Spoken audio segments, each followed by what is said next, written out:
All right, welcome everyone. My name is Brett Kluken.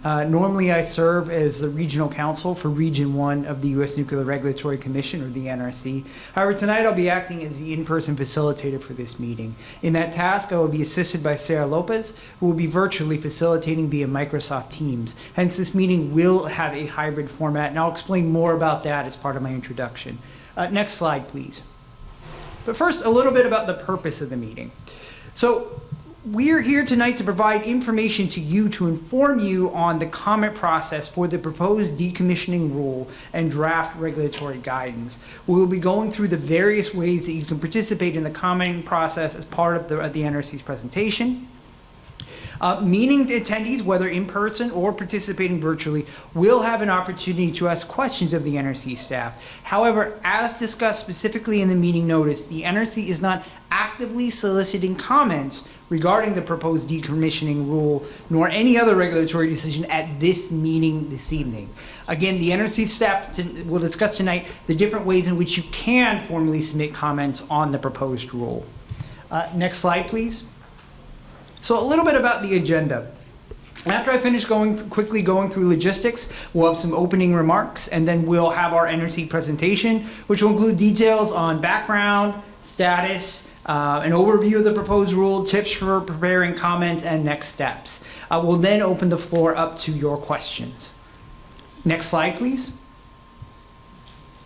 So a couple of logistics. Please note that tonight's meeting is being recorded and transcribed.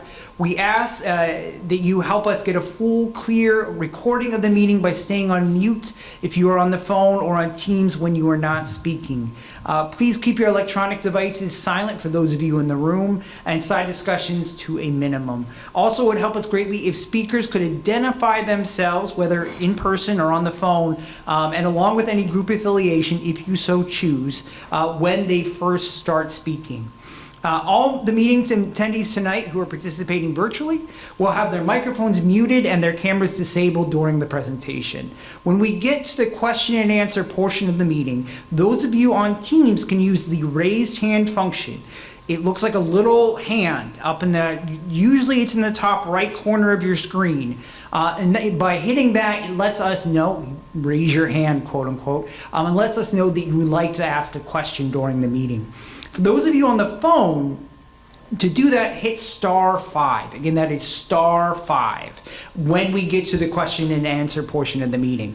Once our team facilitator, Sarah, enables your microphone, you will then, if you're participating via the phone, or via Teams, have to unmute yourself before you can start speaking. For those of you participating on the phone, to unmute yourself, you hit *6. And I will go through this again after the NRC's presentation, but I just want to prepare you. You hit *5 to raise your hand, and then *6 to unmute yourself. Again, for those of you attending in person, if you'd like to speak during the question and answer portion of the meeting, I would ask that you please indicate on the registration sheet, which is in the corner of the room by Diane, who's standing there. For the sake of simplicity tonight, the order of speakers during the question and answer session will be determined on the first come, first served basis. I will going back and forth or alternating back and forth between in-person participants and virtual participants. Please also note as well, for those of you participating via Teams, the chat function has been disabled. If you have any trouble seeing the slides tonight, or you're participating via phone and you don't already have these available to you, the slides that we will be presenting during the presentation can be found in NRC's Adams Library at ML number ML2212 A004. Again, that's ML2212 9A004. You can also go to the NRC's public meeting notice page, and there's a link there to the slides. If you'd like to give something to the NRC's empaneled staff here, I would ask that you please set it on the side table. And one last item before I turn it over to the NRC staff. I'm hoping that you will fill out your public meeting feedback form.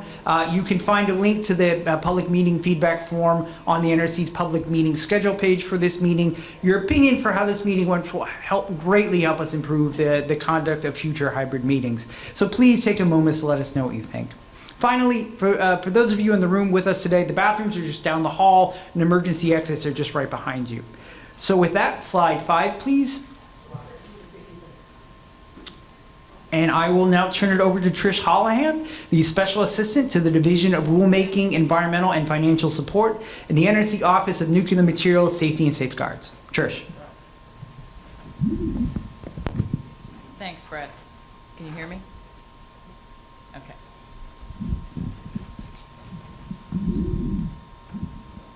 Thanks, Brett. As Brett said, I'm Trish Holohan. I'm the Special Assistant to the NRC's Division of Rulemaking, Environmental and Financial Support. With me at the table today is Dan Doyle, the Rulemaking PM. Also, Howard Benowitz, NRC Attorney, will be presenting information on the rule as well. Dan and Howard will be giving an overview of what is in the rule package. Also, there are a number of other people in attendance, either via Teams or in person. Our Public Affairs Office, Diane Screnchy, in the back, is in the room, so I'd like any media to know that she's there.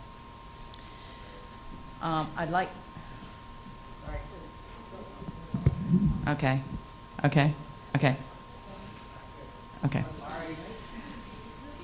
I want to thank you for joining us today to talk about NRC's decommissioning rulemaking.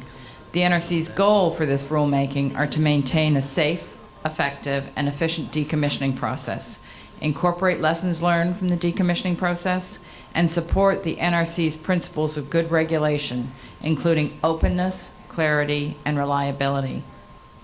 The proposed rule would implement specific regulatory requirements for different phases of the decommissioning process consistent with the reduced risk that occurs over time while continuing to maintain safety and security. The proposed rule would incorporate lessons learned from plants that have recently transitioned to decommissioning and improve the effectiveness and efficiency of the regulatory framework while protecting public health and safety. Public comment has twice played an important role in the development of this proposed rule. First of all, when we published an advance notice of proposed rulemaking, and later with a draft regulatory basis. We took all those comments into consideration when we developed the proposed rule. We're seeking public input on the proposed rule to influence regulations that will guide future nuclear power plant decommissioning. And the rule addresses several regulatory areas which we'll hear about in more detail from Dan and Howard as they go through the rule. We hope today's meeting will help you better understand the proposed rule. We look forward to your feedback and questions today, but please note that the NRC will not be responding in writing to any verbal comments from today's meeting. So comments must be submitted in writing through the methods described in the Federal Register notice to receive formal consideration in the rulemaking. This is the sixth public meeting on the proposed rule, and this is technically the last public meeting we'll have, but Dan will talk about the extension of the comment period. Thank you very much. Dan. All right, thank you very much. Good evening. My name is Dan Doyle. I'm a Senior Project Manager for this rulemaking about decommissioning nuclear reactors. If you attended any of our previous meetings, please note that the first half of this meeting, the NRC staff presentation, is going to be the same material. We're going to give a high-level overview of what's in the rulemaking, and then we'll open it up for question and answer for the rest of the time. And then one final note before we move ahead on the meeting platform itself, those attending online. We are using Microsoft Teams for the meeting today, and underneath the slides, you should see arrows to be able to move forward and backward. Just wanted to point out that that only affects your view, so if you wanted to move ahead or back to look at anything, you're welcome to do that. That doesn't affect anyone else, and you should also be able to click the links on the screen there if you wanted to open up any of the documents. For any of the people here in person, I'll be showing a website that has information about the rulemaking, including the slides here today, that has links to all of the documents. All right, next slide, please. All right, so I'll be providing a background and status of the rulemaking.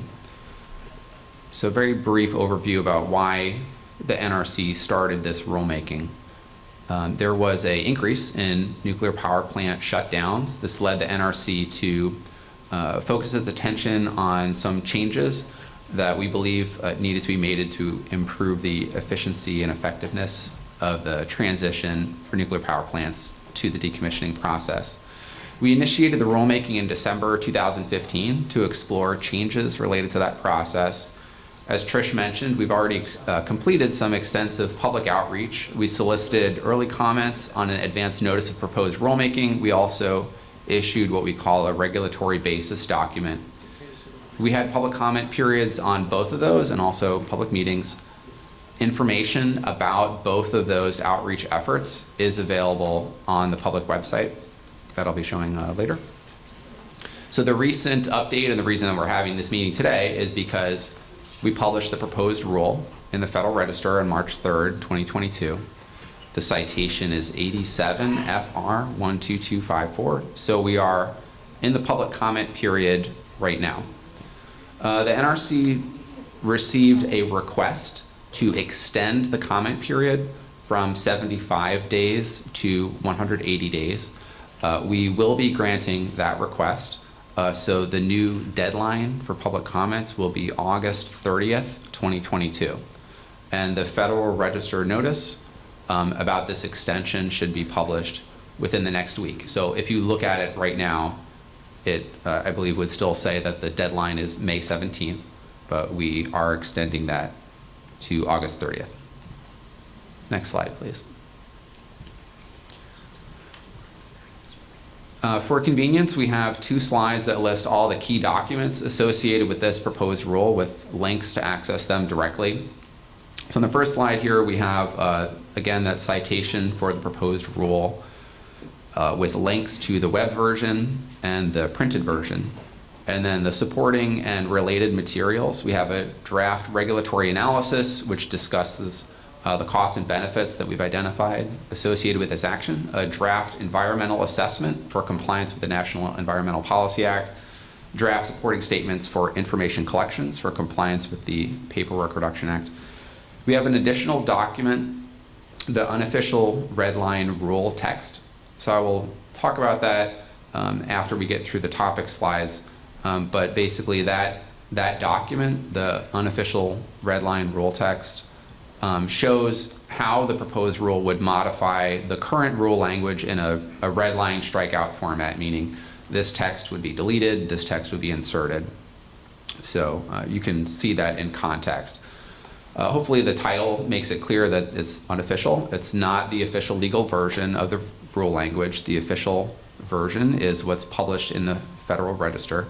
But it may be helpful for your understanding of the changes that we're making, but please don't rely just on that document. If there is a difference or a discrepancy, then what's published in the Federal Register is the official version. Next slide.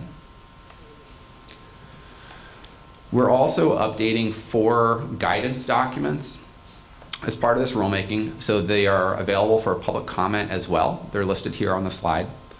The first one is a new regulatory guide, and the other 3 are updates to existing regulatory guides. So the first one, Draft Guide 1346, is related to emergency planning for decommissioning nuclear power plants. The second one, Draft Guide 1347, would be an update to Reg Guide 1.184, decommissioning nuclear power plants. The third one, Draft Guide 1348, is an update to Reg Guide 1.159, availability of funds for decommissioning production and utilization facilities. And the last one on the list, Draft Guide 1349, would be an update to Reg Guide 1.185, standard format and content for post-shutdown decommissioning activities report. So these 4 documents are also out for public comment now. If you have comments on the rule and the guidance, please submit that all together in the same document.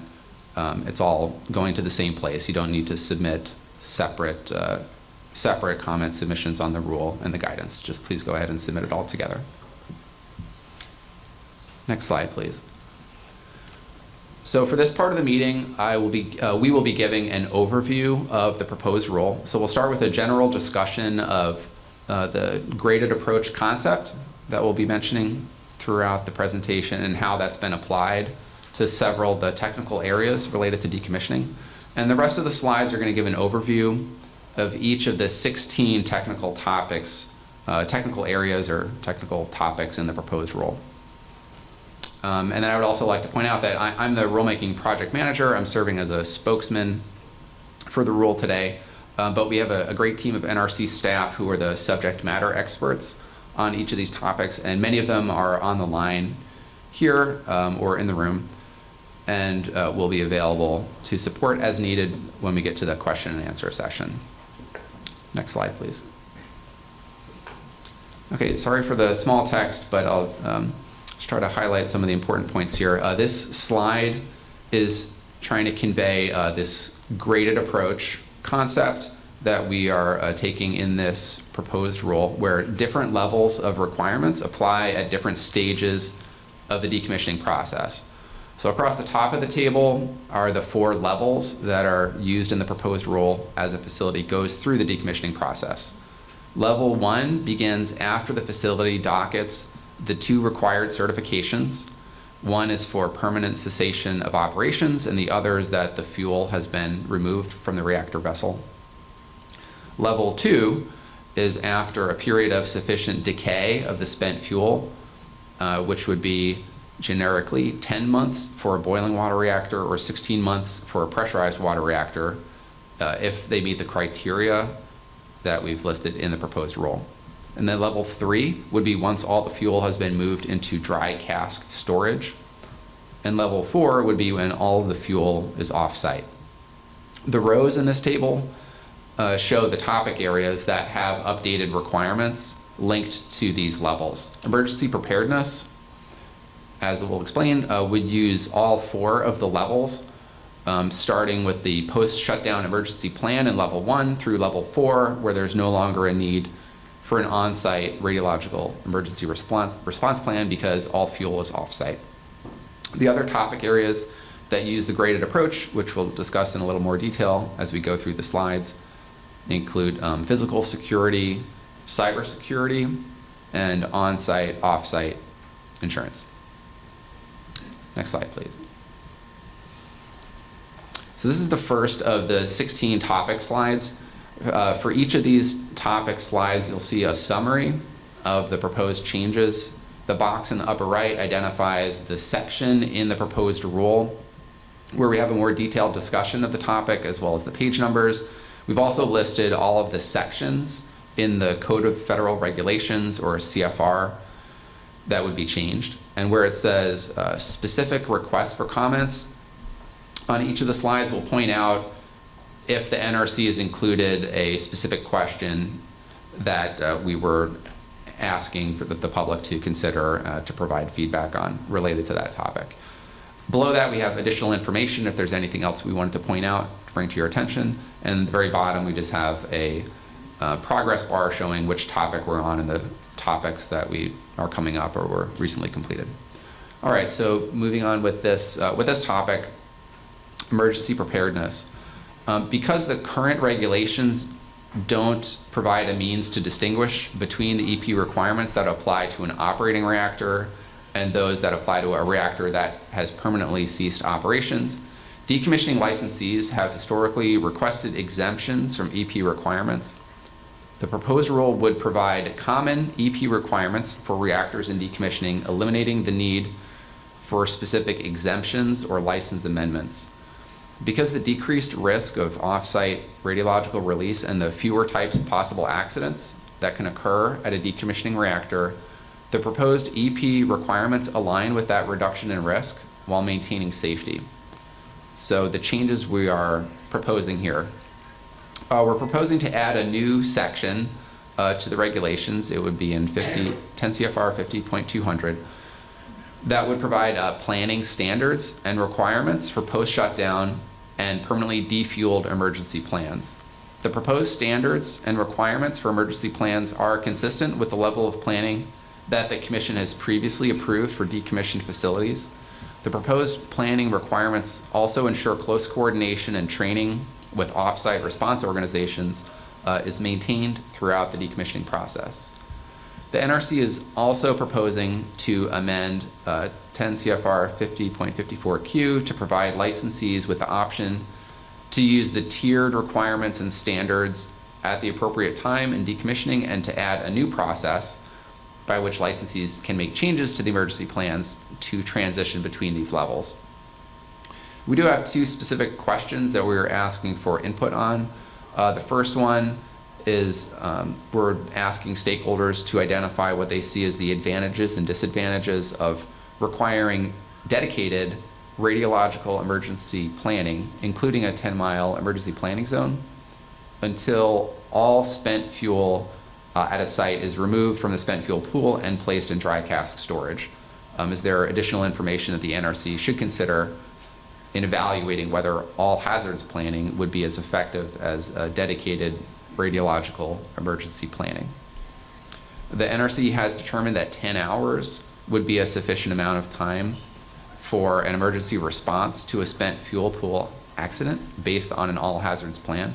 Is there additional information that the NRC should consider in evaluating this issue? The second specific question is related to emergency response data systems. So nuclear power facilities that are shut down permanently or indefinitely are currently not required to maintain these systems. They transmit near real-time electronic data between the licensee's on-site computer system and the NRC Operations Center. Licensees in Level 1 would maintain a capability to provide meteorological, radiological, and spent fuel pool data to the NRC within a reasonable time frame following an event. What are the advantages and disadvantages of requiring nuclear power plant licensees to maintain those aspects of the emergency response data system until all spent fuel is removed from the pool? And we do have, as I mentioned, updated draft guidance document, draft guide 1346, that would provide guidance to implement the requirements in the proposed rule. The NRC staff believes that these changes will establish EP requirements commensurate with the reduction in radiological risk as licensees proceed through the decommissioning process while continuing to provide reasonable assurance that protective actions can and will be taken and maintaining EP as a final independent layer of defense in depth. Next slide, please. I will be alternating, as Trish mentioned, with Howard Benowitz for some of these topics. So the next topic is backfit rule. Howard. Thanks, Dan. Good evening, everyone. I'm Howard Benowitz with the NRC's Office of the General Counsel. And on slide 14, we're looking at proposed changes to the NRC's backfit rule. The backfit rule for nuclear power reactors is found in section 50.109 of the NRC's regulations. In general, a backfit occurs when the NRC takes an action, such as issuing a new regulation, that changes an existing license or other approval. The backfit rule requires the NRC to justify such an action using criteria provided in section 50.109. The decommissioning proposed rule would provide a new backfitting provision for nuclear power reactor licensees in decommissioning. The proposed rule would renumber the paragraphs of section 50.109. So paragraph A would be the current backfit rule for operating nuclear power reactors. And then a new paragraph B would be the new rule text for decommissioning nuclear power reactor licensees. The NRC is also proposing edits to the backfitting provision in Part 72 of our regulations, so that that provision would apply during the decommissioning of a monitored retrievable storage facility or an independent spent fuel storage installation, also known as an ISFC. The proposed rule would also revise a requirement that the NRC must consider the costs of imposing a backfit if the basis for the backfit is what is known as the compliance exception to the requirement to perform a backfit analysis. The default justification for backfitting is a backfit analysis, but there are some exceptions, and one of them is when the backfit would be necessary for compliance with a requirement. This proposed change is based on a 2019 update to the Commission's backfitting policy in Management Directive 8.4. That is a NRC system of policies called Management Directives, and 8.4 is Management Directive 8 and then Section 8.4, which you can find on the NRC's public website. And in the Federal Register notice for the proposed rule, we do ask a question or request specific comment on whether the backfit rule should be applied to power reactor licensees that are in decommissioning. And with that, I turn it back to Dan for the next slide, please. Okay, slide 15. We are making some changes related to environmental reviews for decommissioning reactors. The proposed rule clarifies environmental reporting requirements in the post-shutdown decommissioning activities report, or PSDAR, where licensees are required to evaluate the environmental impacts from site-specific decommissioning activities and provide the basis for why the impacts would be bounded or not bounded by the impacts analyzed in previous environmental reviews. The NRC commissioners provided direction in their staff requirements memorandum regarding the consideration of any identified unbounded impacts. The proposed rule changes would allow licensees to incorporate impact analyses from previously issued federal environmental review documents in demonstrating compliance with environmental justice, the Endangered Species Act, the National Historic Preservation Act, and other environmental statute requirements, or seek appropriate regulatory approval prior to conducting the decommissioning activity. The proposed rule would also remove regulatory language authorizing certain decommissioning activities in 10 CFR Part 51 for power reactors. In developing the proposed rule, the NRC considered and dismissed a proposal to approve the licensee's post-shutdown decommissioning activities report before allowing major decommissioning activities to begin. The proposal was dismissed by the NRC on the basis that requiring approval of a PSDAR would have no additional public health and safety benefit. However, in accordance with the Commission's direction to the staff, the NRC is including a specific request for comment on whether the NRC should approve the PSDAR, conduct a site-specific environmental review of planned decommissioning activities, and have a hearing prior to allowing any decommissioning activities to begin. Other than the review and approval of the PSDAR, are there other proposals that could help the NRC improve public trust and increase transparency in the agency's decommissioning regulatory framework? Also, should the NRC provide a specific role for state and local governments in the NRC's decommissioning process? And if so, what should that role be? So this is one of our specific requests for comment related to this topic. Or I'm sorry, those are the specific requests. And then also, as noted, we are updating two of our guidance documents, the two draft guides that are listed related to preparation of the post-shutdown decommissioning activities report, consistent with the proposed rule changes. We are also preparing to update the generic environmental impact statement for decommissioning nuclear power reactors. That's known as the decommissioning GEIS. That update is being conducted separate from this rulemaking, but we did want to point that out because that was included in the staff requirements memorandum, but it's not part of the proposed rule. Next slide, please. Back to Howard. Yes, thanks. On slide 16, the proposed rule would clarify that the license termination requirements in sections 50.82 and 52.110 only apply to nuclear power reactor licensees that have loaded fuel into their reactors, consistent with historical NRC practice.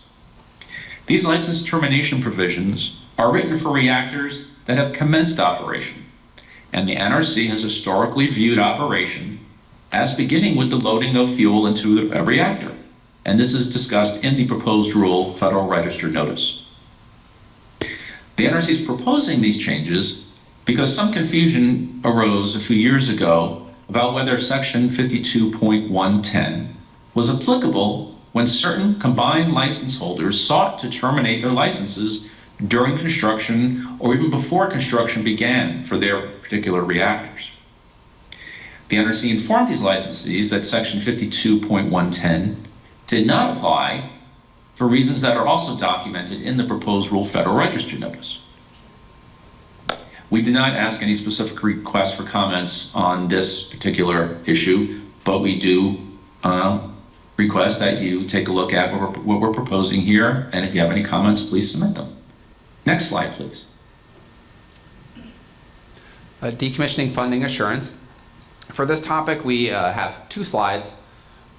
So the summary of changes on this topic, the proposed rule modifies the biennial decommissioning trust fund reporting frequency for operating reactors, which is located in 10 CFR 50.75, to be consistent with the 3-year reporting frequency for independent spent fuel storage installations, or ISFCs. We're making 2 changes related to Svc Funding Reports. One is that it would allow licensees to combine the reports required by the regulations listed on the slide. The other related change is that the proposed rule would remove the requirement for NRC approval of the report filed under 10 CFR 72.30C. The proposed rule would clarify that when a licensee identifies a shortfall in the report, the licensee must obtain additional financial assurance to cover the shortfall and discuss that information in the next report. And then the final item to highlight here is the proposed rule would make administrative changes to ensure consistency with 10 CFR 50.4 written communications regarding the submission of notifications and to eliminate a redundancy in the regulations. Next slide, please. We do have several requests for comment, suggested questions to consider on this topic. Financial assurance. What are the advantages and disadvantages of updating the formula to reflect recent data and to cover all estimated radiological decommissioning costs rather than the bulk of the costs? For a site-specific cost analysis, the question is, what are the advantages and disadvantages of requiring a full site investigation and characterization at the time of shutdown, and of eliminating the formula and requiring a site-specific cost estimate during operations? The third one, decommissioning trust funds. Should the NRC's regulations allow decommissioning trust fund assets to be used for spent fuel management if there's a projected surplus in the fund based on a comparison of the expected costs identified in the site-specific cost estimate and the assets are returned to the fund within an established period of time? What are the advantages and disadvantages of allowing decommissioning trust fund assets to be used for those purposes? What are the advantages and disadvantages of allowing decommissioning trust fund assets to be used for non-radiological site restoration prior to the completion of radiological decommissioning? Regarding the timing of decommissioning trust fund assurance reporting, what are the advantages and disadvantages of extending the reporting frequency from 2 years to 3 years? Does this change affect the risk of insufficient decommissioning funding? And the final one, identical requirements under 10 CFR 50.82 and 52.110. We are proposing conforming changes between those 2 regulations. The question is asking whether the NRC should maintain identical requirements in those 2 regulations. Excuse me? What are the regulations? 10 CFR, well, the numbers are 10 CFR 50.82 and 52.110. I'm sorry, there was a question from the crowd, what are the regulations? There's a lot more that's in there. We could pull it up, or I could point it to you, or I could get someone to provide more of a summary, but it's kind of hard to just summarize. There are regulations related to termination of a license for a reactor licensed under 10 CFR Part 50 and 10 CFR Part 52. Okay. Okay, and we do also have proposing conforming changes to Reg Guide 1.159, assuring the availability of funds for decommissioning production and utilization facilities. Next slide, please. Okay, this one is also me. On-site and off-site financial protections, requirements, and indemnity agreements. The changes on this topic would provide regulatory certainty by minimizing the need for licensees of decommissioned reactors to request regulatory exemptions for relief from requirements that should apply only to operating reactor licensees. There are two specific questions on this topic. The first one is, what are the advantages and disadvantages of requiring the existing level of insurance to be maintained until all spent fuel is in dry cask storage, which would be level 3. And then we also have a question related to insurance for specific license SFCs. The NRC recognizes that as a reactor site is decommissioned, eventually all that remains of the site is a general license, SFC under 10 CFR Part 72, which is essentially the same as a specific license SFC under that same regulation. So general and specific license. Considering that specific license SFCs have no financial protection requirements, should the NRC address this disparity between specific license and general license SFCs as part of this rulemaking? And please provide an explanation.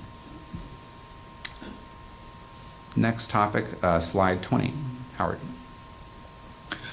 Thanks, Dan. This slide 20, concerns the provision we have in NRC's regulations regarding foreign ownership, control, or domination. It's section 50.38 of our regulations, and it prohibits a foreign owned, controlled, or dominated entity from applying for and obtaining a license for a facility that is licensed under Part 50 or Part 52 of our regulations. The Atomic Energy Act and the NRC's regulations provide definitions for utilization facility and production facility. Additionally, some of the provisions of the Atomic Energy Act and our regulations, such as the foreign ownership, control, or domination prohibition, apply only to a utilization facility or a production facility. This comes into play in decommissioning because during decommissioning activities, a utilization facility or a production facility will be dismantled to the point at which it no longer meets the definition of a utilization facility or production facility. The proposed rule adds language to establish the criteria for when exactly a utilization facility or a production facility is no longer a utilization facility or production facility due to the dismantling process. The proposed rule also adds language to affirm that despite this change in the physical nature of the facility, the NRC continues to have statutory authority over the existing Part 50 or Part 52 license, and that the NRC regulations applicable to utilization or production facilities would continue to apply to the holder of that Part 50 or 52 license, unless the regulations explicitly state otherwise. And one of those provisions would be the foreign ownership, control, or domination provision. The proposed rule would amend the prohibition in section 50.38 to state that it would no longer apply once the Part 50 or Part 52 facility has been dismantled such that it no longer is a utilization or a production facility. Therefore, the NRC's regulations would not prohibit the transfer of the Part 50 or Part 52 license for a facility that is no longer a utilization facility or production facility to a foreign-owned, controlled, or dominated entity. We did not have any specific requests for comment on these proposed changes. However, please review them and submit any comments that you might have. Thank you. Next slide, please. Okay, physical security. As I mentioned, there are 16 topics, and appreciate you hanging with us to go through these. We're trying to provide a summary, but I understand you may need to read in more detail. It's hard to digest all this. But we did want to include it and kind of walk through what's in the slides. And again, we're happy to take questions. So I have the next 3. We are making some changes related to physical security. The proposed rule would allow certain changes to eliminate licensee requests for approvals via exemptions, amendments, and certain adjustments to their physical security programs. Current security requirements do not reflect the reduced risk for a decommissioning facility after fuel is removed from the reactor vessel. When the fuel is transferred to a spent fuel pool, the amount of plant equipment that's relied upon for the safe operation of the facility is significantly reduced, which allows for certain security measures to be eliminated because their implementation is no longer needed, or the security measures can be adjusted for the physical protection program during decommissioning. Because certain security measures can be adjusted or are no longer necessary for decommissioning, commonly requested exemptions and amendments have been submitted by licensees to address this new posture.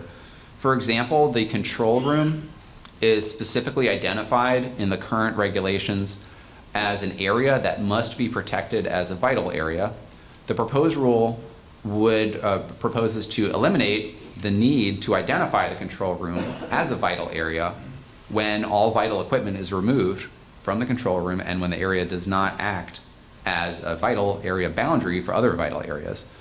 Also, current security regulations for a power reactor licensee require the use of a licensed senior operator for the suspension of security measures during emergencies. For permanently shut down and defueled reactors, licensed senior operators are no longer required. The proposed rule would allow certified fuel handlers to be used to suspend security measures during emergencies at a decommissioned facility. And lastly, to eliminate the need for the submission of license amendment and exemptions for licensee transitions to an Svc, the NRC is proposing that once all spent fuel has been placed into dry cask storage, licensees may elect to protect the general license Svc in accordance with the physical security requirements that are consistent with Part 72, Subpart H, and 10 CFR 73.51. Licensees would continue to address the applicable security-related orders associated with an Svc that are conditions of the license. Next slide, please. We are making some changes for cybersecurity. So consistent with the graded approach with that table that we had back at the beginning, the proposed rule would continue to apply the cybersecurity requirements to decommissioned plants through level 1 until the risk of, through level 2. The risk of public health and safety is significantly reduced. Specifically, the cybersecurity requirement would be applicable until the fuel is permanently removed from the reactor vessel to the spent fuel pool and after the period of sufficient cooling. Under the proposed rule, power reactor licensees under both Part 50 or Part 52, two ways of licensing power reactors, licensees under either of those ways would be subject to the same requirement. So what that would mean for a Part 50 licensee is that the proposed rule would remove a license condition that currently exists that requires licensees to maintain the cybersecurity plan because that requirement would be in the rule. And for Part 50 combined license holders, the proposed rule would extend the requirement to maintain a cybersecurity plan during decommissioning, which would be a new requirement compared to how the requirements are today. So this rule would make them consistent. For currently operating or recently shut down Part 50 reactor licensees, because the cybersecurity plan is included as a license condition, the license condition to maintain the program per the cybersecurity plans remains in effect until the termination of the license, or the NRC removes the condition from the license. So the proposed rule, this requirement would not constitute backfitting because it would codify what's already imposed requirements during level 1 of decommissioning until the spent fuel has cooled sufficiently. So this is not the case for the Part 52 combined license holders. So the proposed rule would be considered a new requirement for that time period because operational programs such as the security program that include cybersecurity program are requirements in the regulations and are not separately identified as license conditions as they are for Part 50 licensees. So presently, the combined license holders are required to maintain the cybersecurity program only as long as regulation 10 CFR 1073.54 is applicable to them. So that means that combined license holders are not required to maintain their programs during decommissioning because the power reactor licensee is not authorized to operate the reactor during decommissioning. We do have a specific request for comment on this topic. So the proposed rule would apply these cybersecurity requirements to level 1 plants. Okay, so I'm sorry, I misspoke a minute ago. It would apply the cybersecurity requirements to level 1 plants. However, a licensee in level 2 would not be required to maintain a cybersecurity plan because the NRC has determined that there is a significantly reduced risk of a spent fuel pool fire. What are the advantages and disadvantages of extending the cybersecurity requirements to shut down nuclear power plants until all spent fuel is transferred to dry cask storage? So the change in 7354 is identified as a change affecting issue finality, which according to our procedures, we have to have a specific analysis in that, and that's included in the appropriate section of the proposed rule of a backfit analysis. Next slide, please. We do have some changes related to drug and alcohol testing. The proposed rule would make 3 changes on this topic that I'd like to point out. It would amend the regulation that discusses the scope of these requirements to correct an inconsistency with how Part 26 applies to those Part 50 or Part 52 license holders. So Part 26 does not apply to a Part 50 license holder once the NRC dockets the certifications that the power reactor has permanently ceased operations. That's what formally begins the decommissioning process. However, Part 26 continues to apply to the holder of a combined license issued under Part 52 throughout decommissioning. The NRC believes that there's no technical basis for this inconsistency, and the proposed rule would revise the regulation that discusses the scope of these requirements to specify that Part 26 also no longer applies to a Part 52 license holder once the NRC dockets those certifications for permanent cessation of operations. The next change is related to criminal penalties. There was a change from a 2008 final rule that should have been identified as something subject to criminal penalties. It was an oversight, and we're correcting that oversight by listing that as a regulation that is subject to criminal penalties if violated.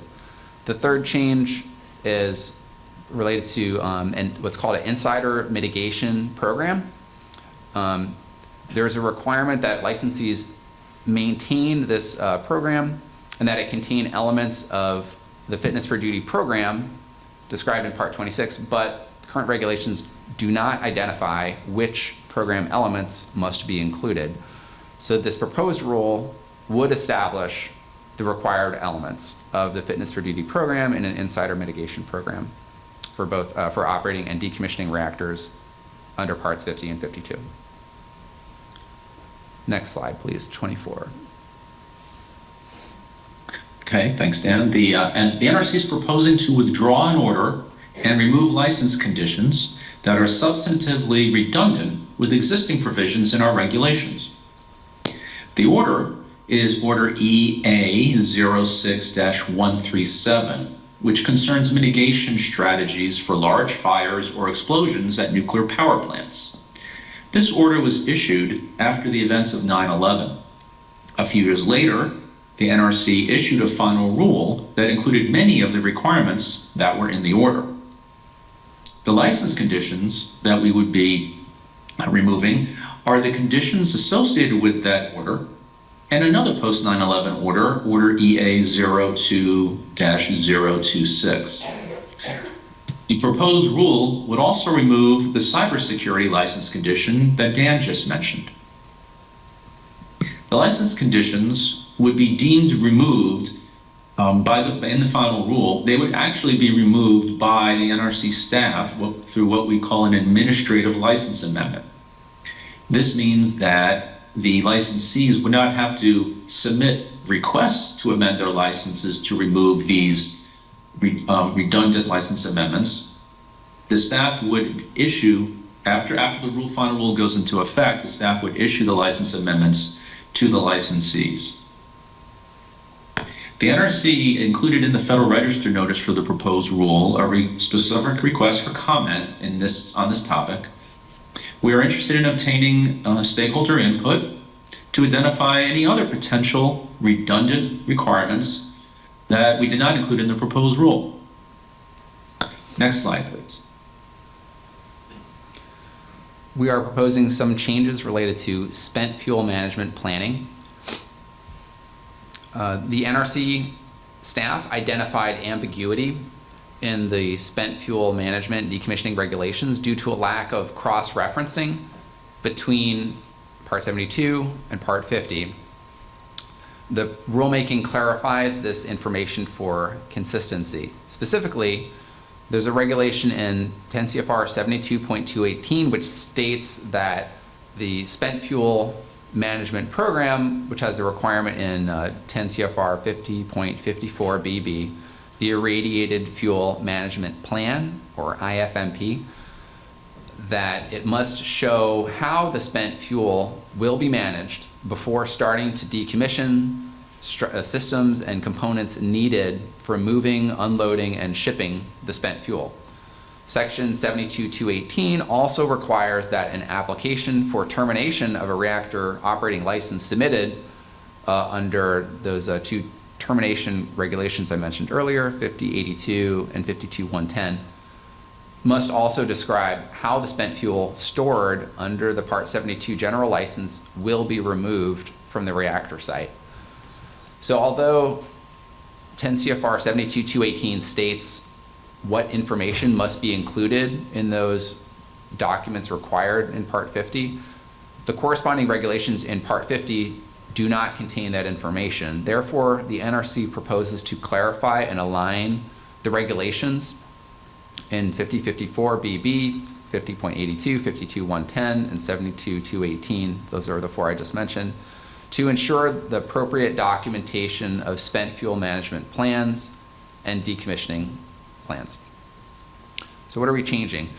We're proposing to move the 72.218 provisions to that regulation in Part 50 to clarify that the IFMP must be submitted and approved before the licensee starts to decommission system structures and components needed for moving, unloading, and shipping spent fuel. The NRC proposes to clarify the current IFMP approval process and the provisions in Part 50 regarding preliminary approval and final NRC review of the IFMP. So this is current language that's in the regulation that refers to proceedings that no longer exist as they did when that regulation was first issued by the NRC. The NRC proposes to require submittal of the initial IFMP and any subsequent changes as a license amendment request. And in 72.218, we're proposing to revise that regulation to address requirements related to decommissioning and termination of the Part 72 general license, as the title of that regulation suggests, termination of licenses. Specifically, the proposed 72.218 notes that the general license Svc must be decommissioned consistent with the requirements in 5082 and 52110, as the general license Svc is part of the Part 50 or 52 license site. Also, the proposed regulation in Part 72 notes that the general license is terminated upon termination of the Part 50 or 52 license. We do have a specific question that we're asking stakeholders to consider providing input on. The proposed rule clarifies that the current IFMP approval process, by requiring submittal of an initial IFMP and any changes for NRC review and approval, that we're clarifying that approval process. We would like to know if stakeholders see any challenges with implementing that part of the proposed rule. We're also considering a change control provision to specify what changes a licensee can make to the IFMP without NRC approval. So we're asking for input on that, how a change control process, on having a change control process, including the criteria for changes that licensees would be able to make without approval, without prior NRC approval, and any associated record keeping or reporting requirements for those changes. We are proposing guidance to 2 draft guides consistent with these changes. For the IFMP, we've added guidance into draft guide 1347 to outline the information to be included in the IFMP. And then for general license SVC decommissioning, we added references to general license SVCs in those 2 reg guides to make it clear that a general license SVC must be decommissioned consistent with the requirements, the 2 different requirements for termination of licenses under 52 or Part 50. The staff believes that these changes will provide regulatory clarity and enhance the overall transparency and openness regarding decommissioning and spent fuel management planning. Next slide. Low-level waste transportation. When a plant is actively being decommissioned, the plant typically generates large volumes of bulk low-level waste. To efficiently manage the transportation of the waste to a licensed disposal site, most licensees ship waste by rail. The railroads control the schedule for the transportation of the rail cars to the destination, and the time to reach the disposal site is generally more than the current regulations have a 20-day notification requirement. We're proposing to change that to 45-day limit to account for the additional time. Next slide, please. This topic is a certified fuel handler definitions and elimination of this shift technical advisor. So kind of 2 topics in one, but they were related, so we listed them together. Certified fuel handlers are non-licensed operators that are commonly used at permanently defueled nuclear facilities with irradiated fuel in the spent fuel pools. The certified fuel handler is intended to be the on-shift representative who's responsible for safe fuel handling activities and is always present on shift to ensure safety of the spent fuel and any decommissioning related activities at the facility. Currently, a certified fuel handler is qualified through a training program that must be reviewed and approved by the NRC. The proposed rule would modify the definition of this position and add a provision that removes the need for NRC approval of the training program if the training program is derived from a systems approach to training and includes specific topics that are listed in the proposed rule. Specifically, it must include address the topics of safe conduct of decommissioning activities, safe handling and storage of spent fuel, and appropriate response to plant emergencies. The proposed rule would also clarify that a shift technical advisor is not required for decommissioning nuclear power reactors. Next slide, please. Slide 28. The NRC actually does have some regulations that refer to licensees in decommissioning. Not many, which is one of the reasons why we are proposing these requirements and amendments in this rulemaking. But the ones that do refer to licensees in decommissioning often only refer to the Part 50 licensees in decommissioning. And whether the particular regulation that contains that reference would be applicable to the Part 50 licensees in decommissioning. What this slide is describing is the proposed changes to several regulations, and you can see them in the box in the top right corner of the slide, where we would clarify that those particular regulations that currently refer to only Part 50 licensees in decommissioning also should include a reference, and would include a reference to the Part 52 power reactor licensees in decommissioning, so that the applicability of those particular regulations would be clear on when on the timing of their applicability to the Part 50 or 52 power reactor licensees in decommissioning. If we haven't asked for a specific request for comment on this one, but for instance, if you notice that maybe we didn't catch all of them, we think we have, but if there is a regulation that you think should apply to power reactor licensees in decommissioning or should not, given the timing of when these licensees enter decommissioning, please let us know.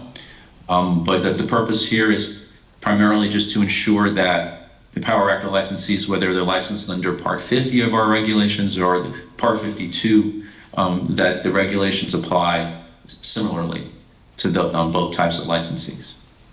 Next slide, please. Okay, if we could back up one. Record retention requirements. As noted, when a plant is no longer operating and decommissioning, most plant components, such as pumps and valves, are no longer in service and will eventually be removed as part of the dismantlement activities. So therefore, there's no longer a need to maintain certain records associated with these components, and the rulemaking eliminates many record-keeping retention requirements. However, it would not impact records that are required to be maintained in support of decommissioning and license termination activities. The proposed rule also includes a specific question concerning the record-keeping requirements for facilities licensed under Part 52. One of the rulemaking's few proposed changes in Part 52 would be regarding the record-keeping and retention requirements for departures from the design of a facility.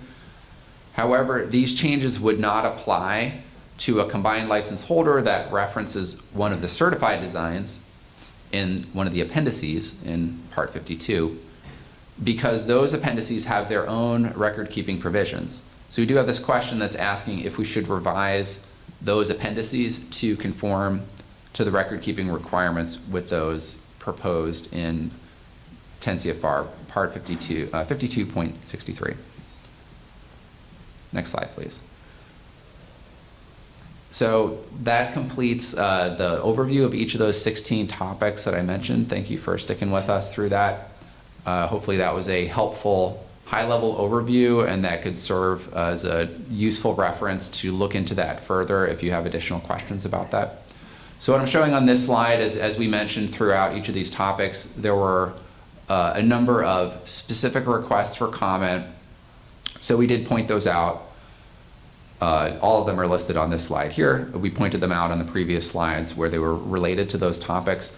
There were 3 of them, however, that didn't specifically relate to any of those topics, so I'll just briefly mention those here. One is the time frame for decommissioning. So to be clear, we are not proposing a change to the time frame requirements in this proposed rule, but we are asking a question. What would you see as the advantages and disadvantages of requiring prompt radiological decontamination rather than allowing up to 60 years to complete decommissioning for a site? And as part of the NRC's review of a PSDAR, what are the advantages and disadvantages of the NRC evaluating and making a decision about the time frame for decommissioning on a site-specific basis? The second one to point out is related to exemptions. As stated in the proposed rule, one of the goals of amending the regulations is to reduce the need for regulatory exemptions, which is governed by 10 CFR 50.12. States that the Commission may grant exemptions from the requirements in 10 CFR Part 50 if the request will not present an undue risk to public health and safety and is consistent with common defense and security. What are the advantages and disadvantages of that current approach to decommissioning related exemptions? What standard should the NRC apply in determining whether to grant exemptions from these new or amended regulations? What are the advantages and disadvantages of providing an opportunity for public to weigh in on such exemption requests? Are there other process changes that the NRC should consider in determining whether to grant exemptions from these proposed regulations? And then the third one to point out is applicability. So we do have a discussion in the proposed rule about how these changes apply to licensees that are currently operating or licensees that have already gone through the decommissioning process and are what we call just an Svc only site, or a standalone Svc with a decommissioned reactor. Permanently shut down nuclear power plants will be at different stages of decommissioning when these new regulations become effective, and will have previously received varying regulatory exemptions. So we are asking this a question if stakeholders see any implementation issues with how we've described these changes as it's currently written. For any of the new or amended requirements in the rule, how should the requirement apply to sites that are currently in the different stages of decommissioning? Okay, so that covers all of the specific requests. The page numbers of where those are listed in there. Next slide, please. We do have, as I mentioned earlier, what we call a regulatory analysis. This is a document that looks at the costs and benefits of what we're proposing. We try to take a holistic look and identify costs and benefits to the NRC, to the industry, to the general public. So this document is linked and available for review on that earlier slide I mentioned. So in this slide here, I'm just providing an overview that the conclusion from the document is that overall these changes we believe would be cost beneficial. We kind of add up all of what we see as the benefits and the costs, and the benefits would be greater by approximately 18 million at 7% or 37 million at 3% discount.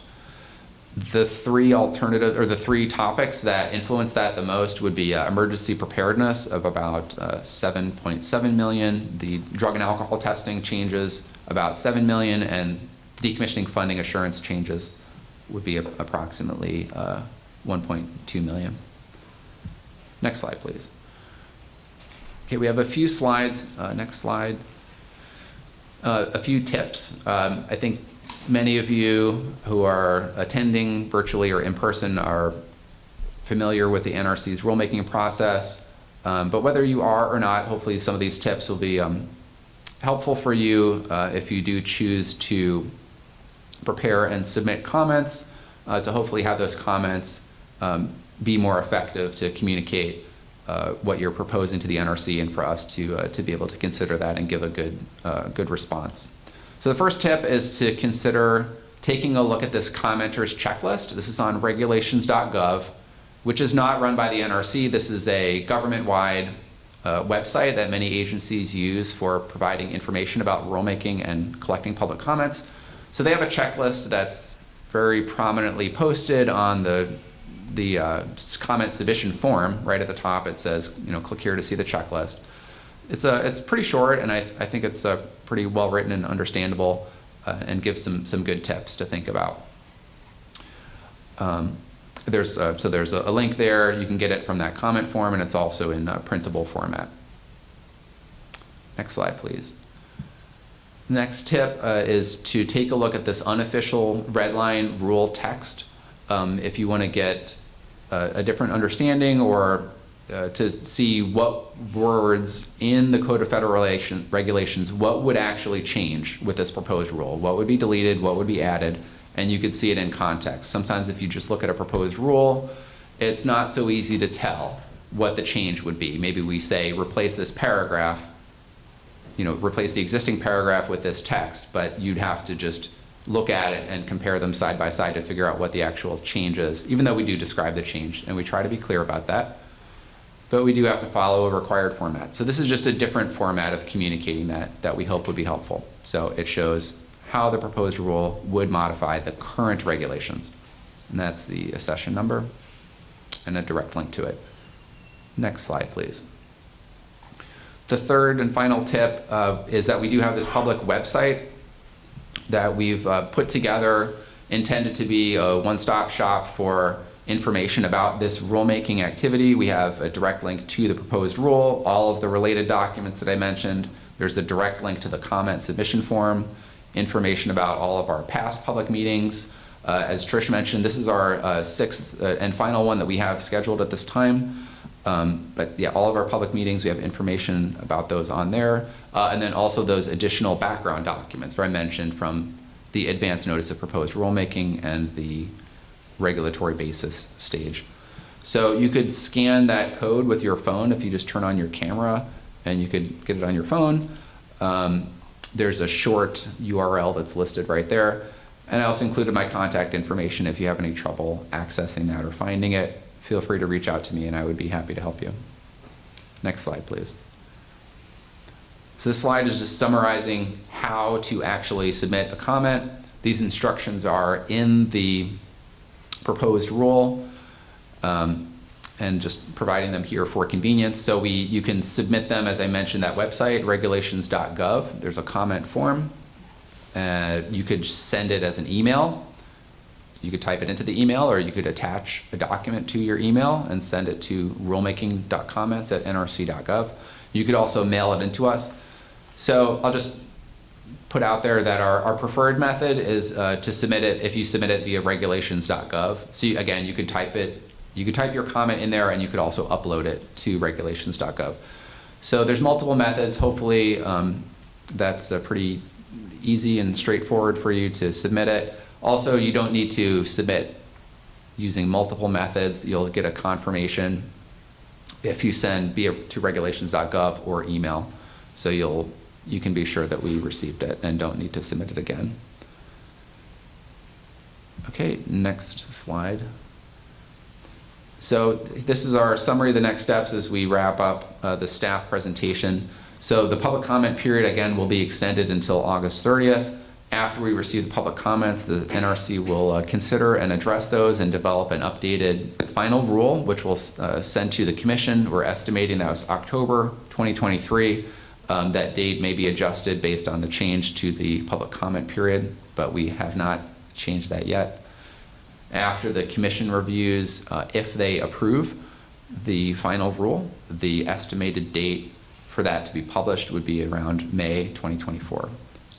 And that concludes the staff presentation. I'll turn it back to Brett. Next slide, please. Thanks, Dan. So a lot of you came into the room after I had started my initial presentation, so I'm going to run through some high-level points very quickly so we can get to the question and answer session. So the purpose of this meeting. The purpose of this meeting is to, one, provide you an overview of the draft rule, or the proposed rule, and to, during the question and answer session, answer any questions you have about what's in the draft rule. What are the current regulations that aren't being changed by the draft rule, to help, the purpose of which is to help you prepare to submit formal comments on the proposed rule. Again, we are not soliciting those formal comments tonight as part of the transcript for this record. The purpose of this is to help you figure out, okay, I have concerns about this, how do I go about doing this? Even if you have questions on the commenting process itself. Next, again, we will go in-room, alternate in between in-room and virtual speakers. And I'll go through the process once we get to it again about how virtual speakers are to raise their hands. If you haven't already, if you're in the room and know that you would like to ask the questions, please see Diane in the back of the room to sign up your name. And then finally, I know many of you, well, thank you for coming here this evening, first of all, taking time out of your life to participate in this meeting. And I recognize that many of you are participating in this meeting out of, motivated by strong concerns you have or feelings with respect to the matters we discussed or they were subject to the NRC's presentation. The only thing I would say about this is with respect to other speakers in the room, other members of the public, I would just ask that, particularly if they're voicing opinions that are different from your own or are contrary to what you believe, that you act respectfully towards each other, to the other members of the public in the room. With that, before we go to public speakers or to the question and answer session, I will start with elected officials who have requested to make prepared statements, and we will begin with Jim Cantwell, who is the State Director for Senator Markey. So if you would, sir. Thank you, Brad. I appreciate the opportunity to speak here. Daniel, Patricia, all the staff, we do appreciate your time and that you'll be bringing this information back to folks at the NRC, hopefully for changes to these rules. Good evening, everyone. My name is Jim Cantwell. I have the great honor of being Ed Markey's State Director here in Massachusetts. I'll be delivering a statement on behalf of Senator Markey. When it comes to the decommissioning of nuclear power stations, like Pilgrim, the public's interests must always be the top priority. As the chairman of the Senate Environment and Public Works Subcommittee, on clean air, climate, and nuclear safety. I will continue to work with Senator Warren, Congressman Keating, and our colleagues in the Senate and House to push the Nuclear Regulatory Commission to prioritize public engagement, public safety, and public health over industry profits.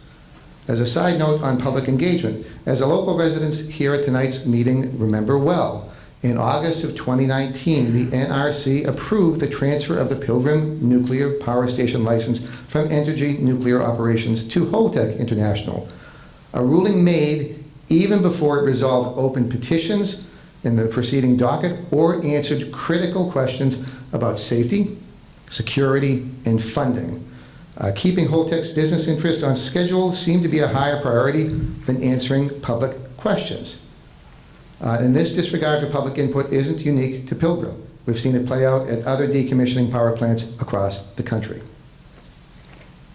On Friday, Senator Markey goes on to say, I was pleased to chair a United States Senate field hearing at Plymouth Town Hall of the Environment and Public Works Subcommittee on Clean Air, Climate, and Nuclear Safety. We received verbal testimony from the Office of Nuclear Materials Safety and Safeguard Director John Lubinsky from the NRC, from Dr. Chris Singh, the president of Holtec International, Massachusetts State Senator Sue Moran, and senior attorneys from the Massachusetts Attorney General's Office and the Natural Resources Defense Council. The sum testimony from all those folks during the hearing last Friday made clear the need for a stronger decommissioning rule that creates a more meaningful role for our communities in the decommissioning process. The process decommissioning rule that is currently open, and we're hearing tonight a summary for public comment, serves as a critical opportunity for the NRC to reassert itself as an independent, impartial regulator worthy of the public's trust, and to rebut a popular belief that the NRC is a captured agency. Trust needs to be earned. Instead of simply approving the proposed decommissioning rule, I hope the NRC takes this opportunity to improve the rule. The current version of this rule would cut public and state engagement out of the decommissioning process. Instead, stakeholders would be only able to participate in the regulatory and adjudicatory process over reviews and plans that are either too old, in the case of license amendments and approvals, too late in the case of license amendments, or too sparse. The proposed decommissioning rule abdicates the NRC's authority and obligations over the decommissioning process, taking a backseat role to the industry by, number one, failing to require NRC approval of the post-shutdown decommissioning activities report, PSDAR, which you mentioned tonight, Daniel, which also results in no NEPA assessment, a National Environmental Policy Act assessment, of the decommissioning plan. Number two, it's a backseat role for allowing for an exemption-based system of regulations rather than creating a new framework that fits the needs of the decommissioning sites, which allows for an unfunded emergency response mandate to be passed on to nearby communities. By the way, we had testimony last Friday. We heard just from one community, the town of Marshfield, saying they have a $450,000 now cost that is passed on to them. We heard from Plymouth, $8 million lost for revenues to them. Number three, the backseat role, retaining the option to get a waiver in order to use the decommissioning trust fund money for spent fuel management without requiring reimbursement. And number four, failing to include more robust protections against damage to spent fuel storage casks, among many other issues. These are serious problems that cause financial and safety issues for nearby communities and erode the public trust in the NRC. But the NRC should address these issues by throwing out the proposed rule and delivering a stronger result instead. By putting a stronger rule in place, the NRC can ensure that communities have a seat at the table when it comes to the decommissioning process. It can better protect the safety and financial health of every community. In closing, the Senator says, I'm pleased that the NRC is holding this hearing. We do appreciate your time, and frankly, that you all have done a great job tonight giving us information, so we appreciate your time. These are directed more for folks that you'll bring the information back to, hoping for changes. We're grateful for the additional time that the stakeholders will have, knowing that we have until August now. I hope that the Commission takes this opportunity to learn from the people who have the most to lose and the least to gain from this decommissioning process. We appreciate your time tonight. Thank you very much. Thank you very much. Next, we'll hear from Mike Jackman, who is a District Director for Representative Bill Keating. Thank you. Again, my name is Michael Jackman, District Director for Congressman Bill Keating. Couldn't be here tonight. Thank you for allowing me to make a statement on his behalf. I am calling upon the Nuclear Regulatory Commission to reject its proposed rule for decommissioning power plants and to rewrite the rule to include more robust oversight of licensees in charge of the private companies entrusted with the awesome responsibility of dismantling the aging fleet of nuclear power stations across our nation.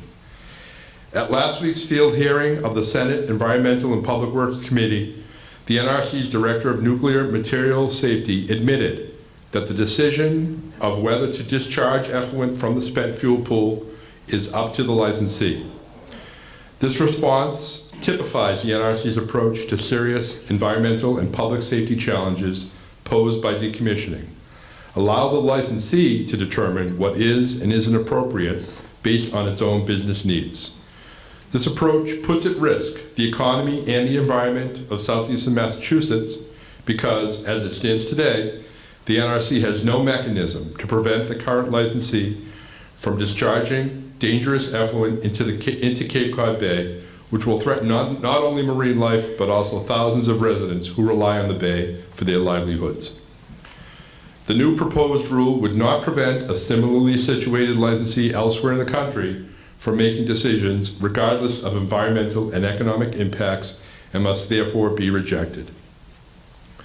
The proposed new rule is also inadequate in that it fails to require extended physical safety, cybersecurity, and emergency preparedness measures that will mitigate the effects of any potential critical incident associated with the decommissioning process. In drafting a replacement to the proposed new rule, I urge NRC to give itself a stronger, more proactive role in overseeing the activities of the licensees that will have an impact on the residents of my district, and to give those residents a meaningful role in speaking out about those decommissioning operations. The cessation of power generation operations and transfer of spent fuel out of the pool lessens but does not eliminate the safety risks presented by the decommissioning plant. The new rule must maintain security protocols at robust levels to ensure the physical security of the site and the inviolability of the plant's electronic and cybersecurity systems, as well as monitor the integrity of the storage casks. I urge the NRC to instill these important principles into its new decommissioning rule. Thank you.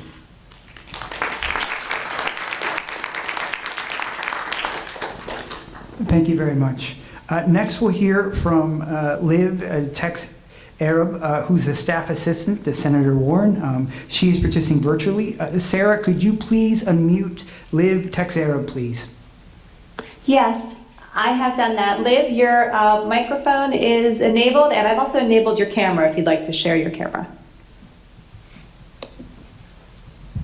Hi everybody, it looks like my camera is not working at the moment, but thank you so much for having me. I'm happy to be here to represent the Senator and to share a statement on her behalf.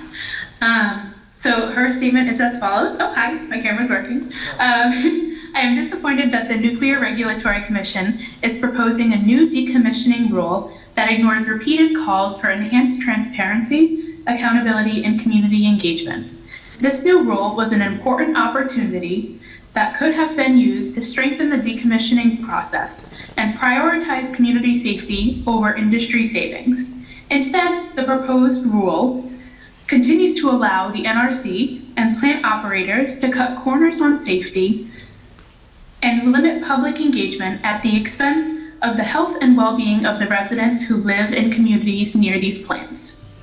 I, along with my delegation and local partners, have continually urged the NRC to increase its public and stakeholder engagement, institute a comprehensive set of decommissioning and cleanup regulations, and address concerns about the safety of on-site storage and spent fuel. Based on our collective experiences with the decommissioning of the Pilgrim plant in Plymouth, it is abundantly clear that these changes are not only necessary, but also long overdue. Yet none of these important considerations are included in the proposed rule. Once again, I urge the NRC to strengthen this decommissioning rule. I will continue to fight in my local partnerships with federal, state, and local colleagues to ensure the decommissioning process prioritizes public safety and community participation. Thank you.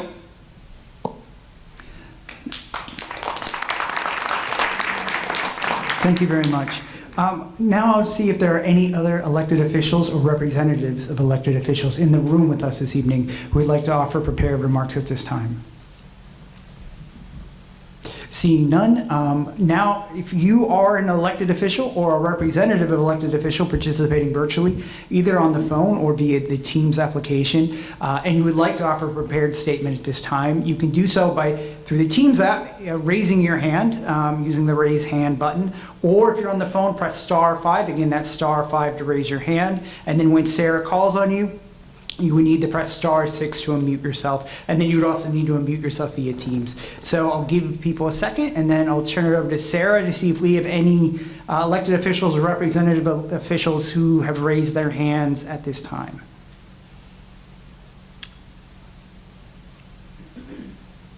I do see 3 folks with raised hands, but as far as I'm aware, they are not elected officials.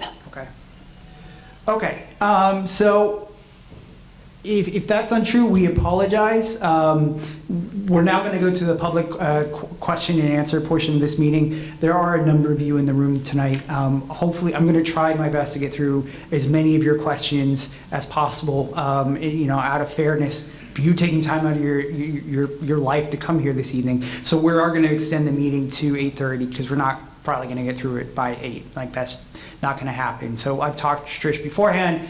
We'll go to 8:30, okay? So we're going to get started as quickly as possible. First up, because they indicated that, in advance of the meeting they wouldn't be able to come here tonight, and that's before we knew how many of you would be attending, we're going to first go to Jim Lampert, or Mary Lampert. I'm not sure how they're signed on. And they're participating via Teams. So Sarah, could you unmute James or Mary Lampert? I don't know which. Yeah. Okay, good. Thank you. I'll start with James because he's at the top of my list. Mary, you're right below him. So I'm going to allow Mike for James. James, you'll just need to unmute yourself.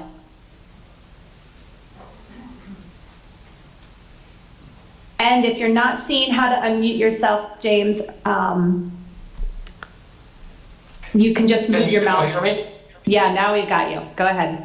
Let me just say something, but preliminarily, as we get into this, I've had some off and on in my ability to connect via the internet. If I drop off in volume, you can't hear me. I expect I will probably drop off on the video. I am also lined up to come in on one of your phone links, 781-934-0389, so we might try that. And I know my wife's comments will be separate from mine. Okay. I see your cell phone, so if you drop off, I can, I'll be able to, if you drop off on Teams, go ahead and you'll just press *5 or just *6, *5 first and then *6, okay? Right. Go ahead, Very you sound okay now. Good to see you tonight, Brett. It's been a long time. I'm sorry I can't be there tonight, but COVID being what it is, I'm not. I clearly will be submitting detailed comments as you have requested. But as you know, time's limited tonight, so I can only say a few things.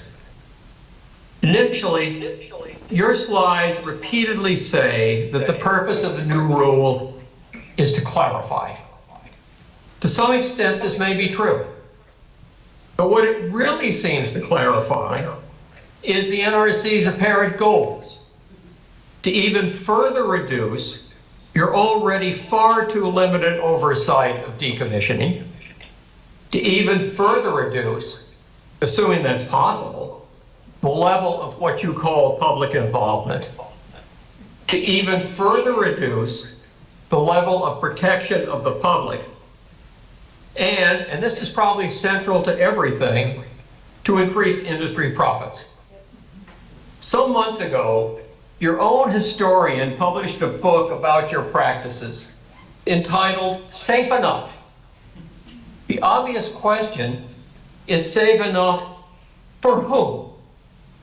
The industry, the NRC, or the public? Essentially the same question should be asked about the statement in your slides, quote, "This proposed rule is determined to be cost beneficial," close quote. For whom? Again, not the public. The NRC will benefit and save money, since you will have decided in advance that a plant does not need to comply with many current NRC regulations. The nuclear industry will benefit and save money because it will no longer have to even try to show you that a particular plant needs, much less deserves, an exemption. The public will save money, but it will no longer be able to voice and express its very real concerns. Only the NRC would think that's a benefit. The NRC claims, and I quote, that it considers public involvement in and information about its activities to be a cornerstone of strong, fair regulation of the nuclear industry, close quote. Many of us here would ask how you can say that with a straight face. One of your Atomic Safety Board licensing judges found that you've provided the substantive relief requested in a 2.206 petition only once in more than 35 years.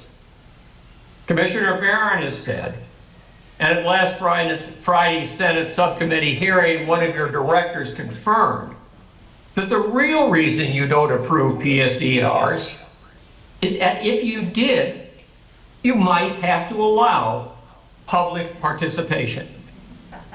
Both my wife and I filed extensive comments on Pilgrim's PSDARs.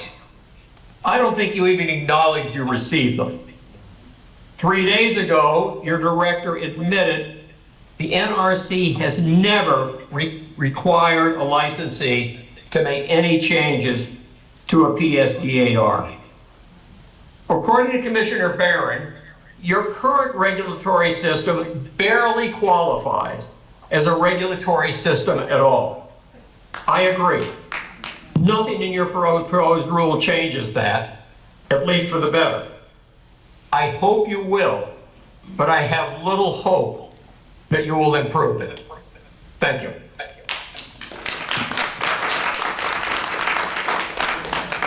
Thank you very much. So before we go to Mary, let's go to a person in the room. You know, again, the plan is to go back and forth. So I have Pat Watson. Pat Watson. Thank you. I'll see from the up there. Thank you. And again, just to repeat, for the sake of the transcription, say your name if you so choose, and any affiliation if you so choose. Do not say your address, so that your transcriptionist knows who's speaking.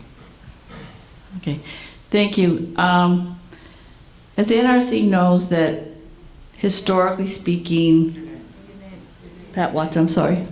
My name is Pat Watson, live in East Bridgewater. As the NRC knows historically, the biggest problem with nuclear power plant is how to get rid of the spent fuel rods. That's always the biggest problem, that's always the biggest concern.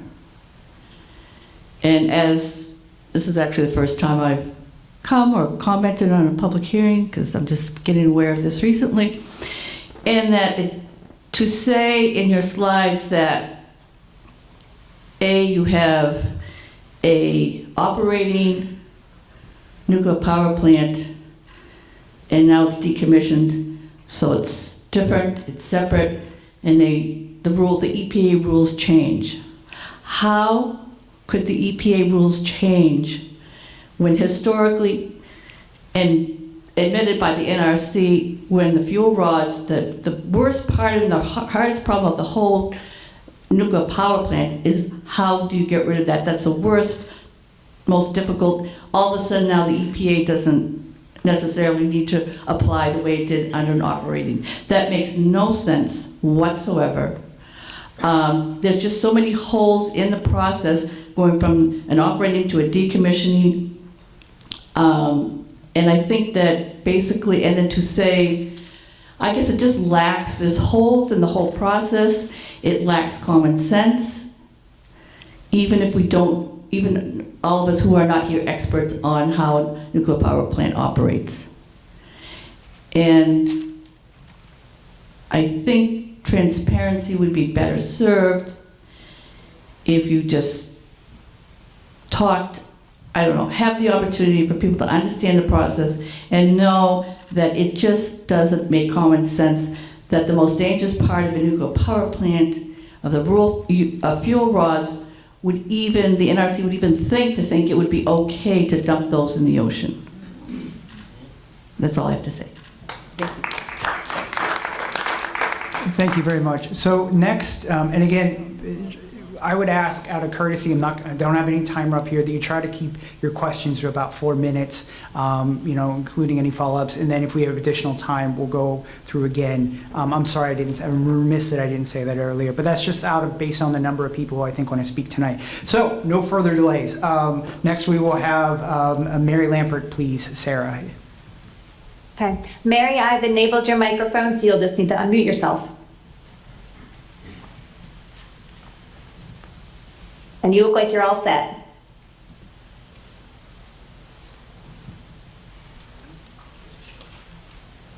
You should be able to talk, Mary. I do see your mic's enabled and not muted, so.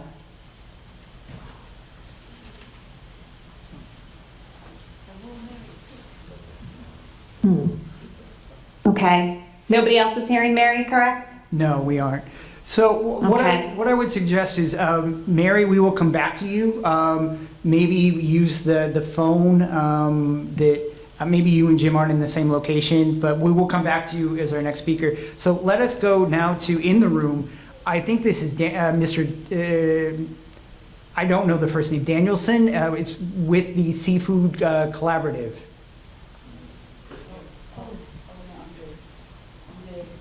Okay, no comment? All right, moving right along then. Next we will have Pine Dubois. No comment. All right, you're making this too easy. All right, Leslie Danielson. Leslie Danielson.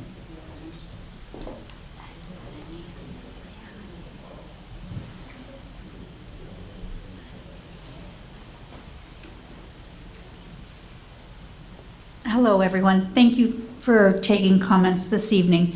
My name is Leslie Danielson, and I am a resident of Plymouth. And I just have a comment about the Cape Cod Bay and the concerns with the ocean. Just a reminder that Cape Cod Bay and the Atlantic Ocean do not belong to the Nuclear Regulatory Commission and do not belong to Holtec. It is not yours to approve any dumping into. Thank you. Okay, thank you. All right, Sarah, let's try Mary one more time if we can. So Mary looks like she dropped off. I'm not seeing her. Mary, if you happen to call in on your cell phone, go ahead and press *5 right now if you've called in. *5 on your phone. And again, if there are others online, if you would like to ask a question via Teams or via phone, again, use the raise hand function or press *5 if participating via phone. We will go to our next in-person speaker, who is Henrietta Constantino. Oh, hang on a second. I did get a hand raise on the call. Was that, I just enabled somebody's microphone. Let's see, on the call. Mary, if that was you. Oh, you're back, Mary. Okay, I'm gonna try to go ahead and allow your mic. I'm seeing you. Okay, Mary, I've enabled your mic. Go ahead and try again. You just have to unmute yourself. I see you on Teams. And if you're on your phone, Mary, then press *6 on your phone.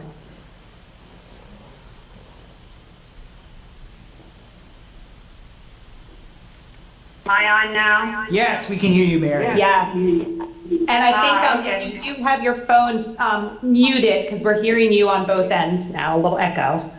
Oh, okay, I think we're good. Go ahead. Yes, the NRC decommissioning process is backwards. NRC does not approve the decommissioning plan at the outset of the process as it should, but waits until the end of the process.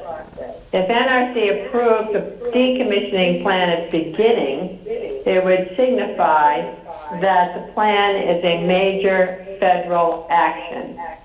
As a result, the agency would have to perform its NEPA environmental review, and a NEPA review at this early stage makes more sense than at the end of the licensing termination, when all the major decisions would already have been made, nearly all the impacts of decommissioning would have occurred, and nearly all the decommissioning trust fund spent.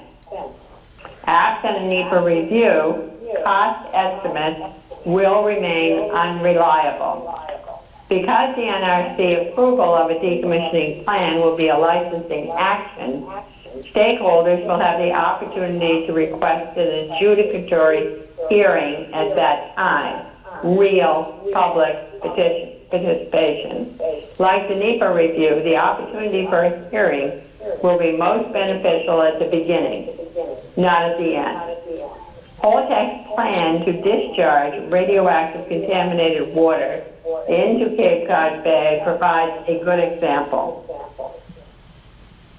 Politec announced December 1st to discharge 1 million gallons of radioactive contaminated water into Cape Cod Bay, a protected ocean sanctuary.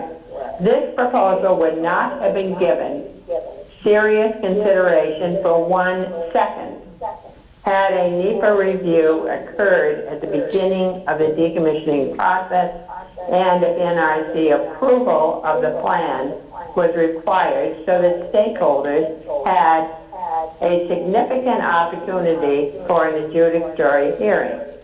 In this example, if a NEPA review and NRC approval were in place at the start of the decommissioning process, it would result in significant savings to licensees, the state, and stakeholders.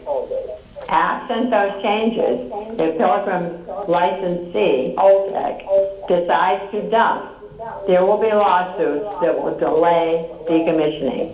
Time is money and cost the company attorney fees. Likewise, the state, the public, will face continuing expense fighting this horrific proposal. A NEPA review and adjudication would show that dumping would cause irreparable economic harm and safety concerns.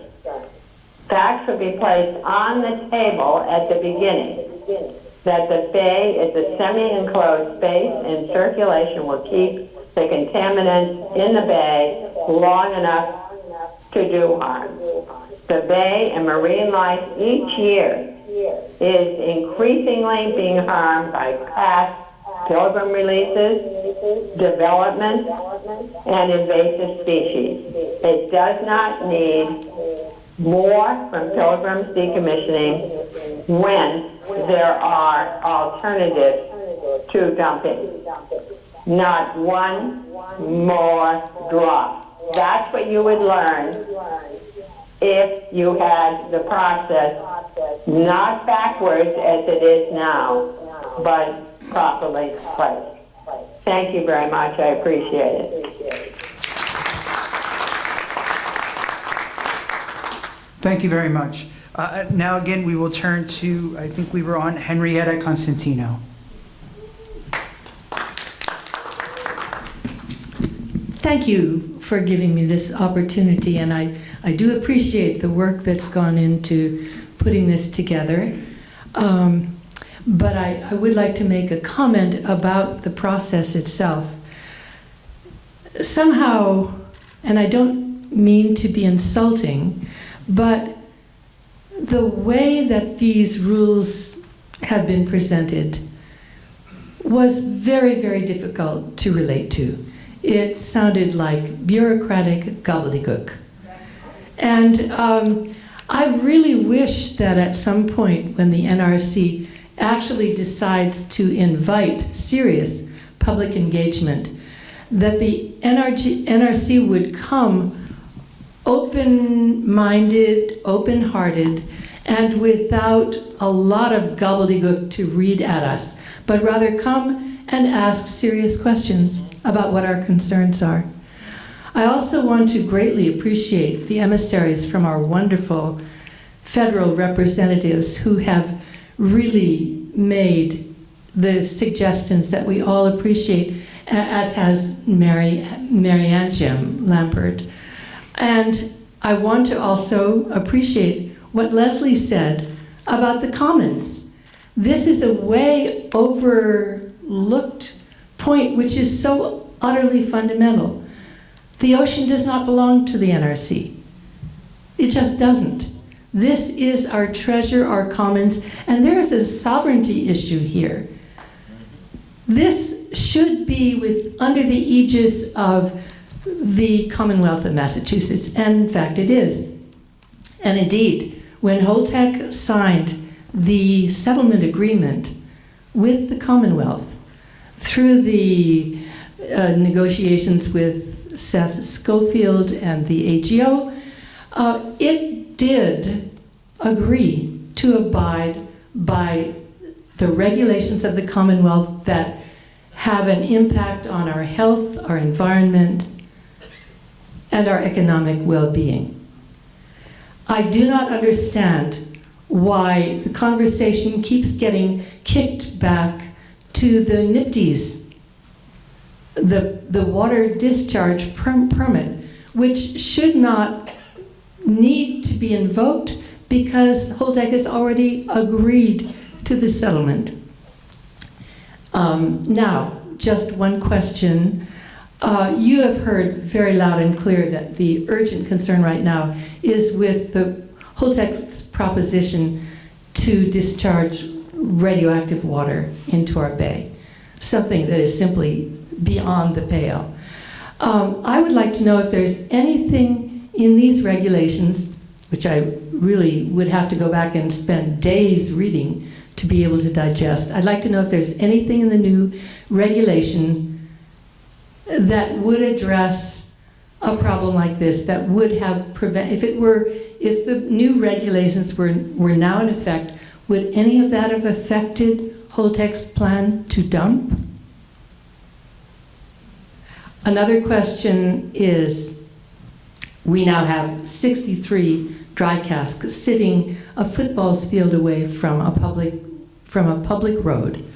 It is unprotected, it is visible from the air, it's visible from the road. It is highly, highly vulnerable to bad actors. If, for example, the 911 bombers had decided to come and crash on that site, the entire East Coast would be more or less destroyed. So is there anything in the current regulation that you're proposing that would change this situation and give us dry casks that are actually contained, hardened on site with guards? That's what I'd like to know. Thank you.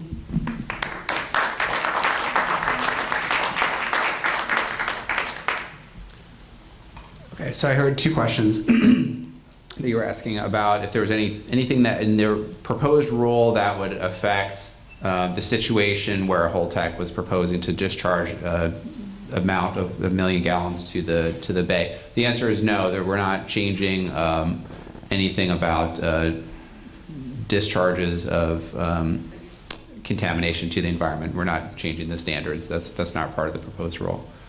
And then you were also asking about basically security of dry cask storage.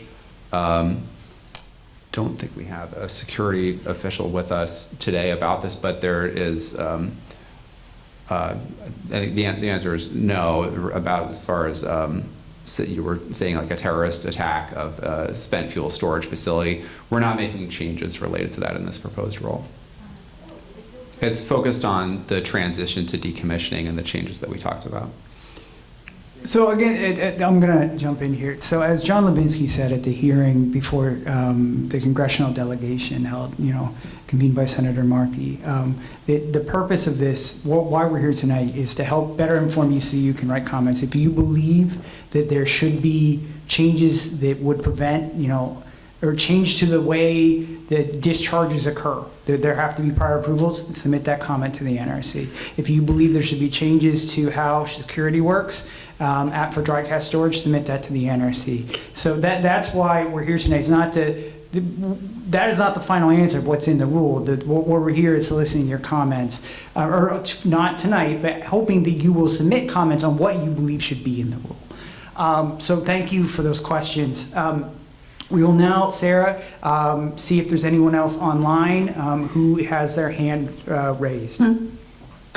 We've got 2 people with their hands raised, and I just want to note that I know some of you are accessing on like a web browser, right? In that case, sometimes you don't see how to raise your hand. Just wiggle your mouse around, take your mouse off the bottom of your screen and put it back on, and that control panel should pop up at the bottom of your screen, and then you'll be able to hit the raise hand icon and unmute icon. So we just have two folks in the queue right now, so go ahead and raise your hand or press *5 on your phone. So we're going to go to Paul Gunter of Beyond Nuclear. Paul, I've enabled your microphone, so you should be able to unmute yourself.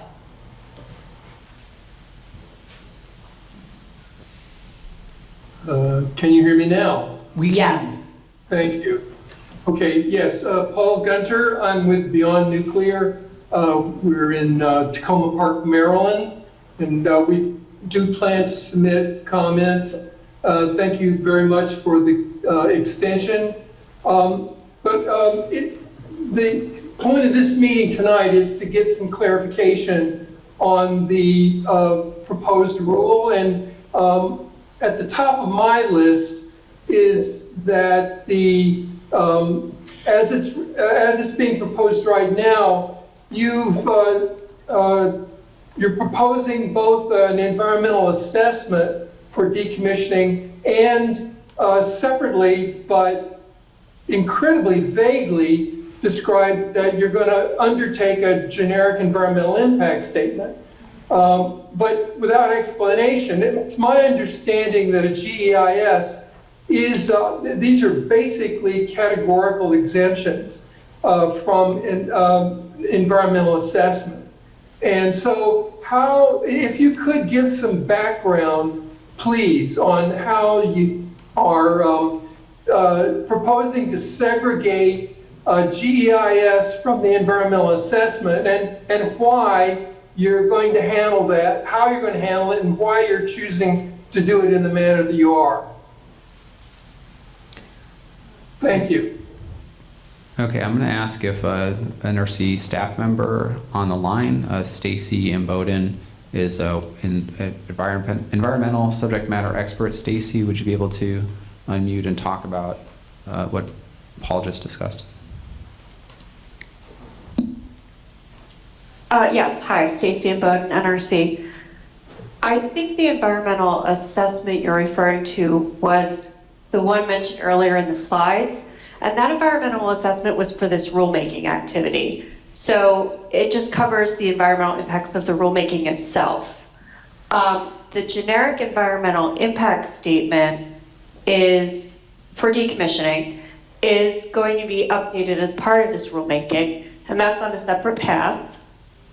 The GEIS would cover findings that are similar between facilities and provide a determination, and then each licensee that comes in for decommissioning in their PSDIR would have to describe whether their environmental impacts of the proposed action would be bounded by either the generic environmental impact statement or, under this proposed rule, previously issued or site-specific environmental documents. And so those are two separate things. So the environmental, I'm not sure if that's the environmental assessment you were referring to, the one that was mentioned in the slides, but that is only covering the impacts of this rulemaking. And we're required to do an environmental review for rulemaking activities. So could I ask a follow-up? Sure. Okay. So let me just be clear, and if you would validate my understanding. The decommissioning rule, as it's currently proposed, will not provide the public with an opportunity to address concerns under the National Environmental Policy Act about decommissioning and the environmental impacts this rule is proposing. Is that correct?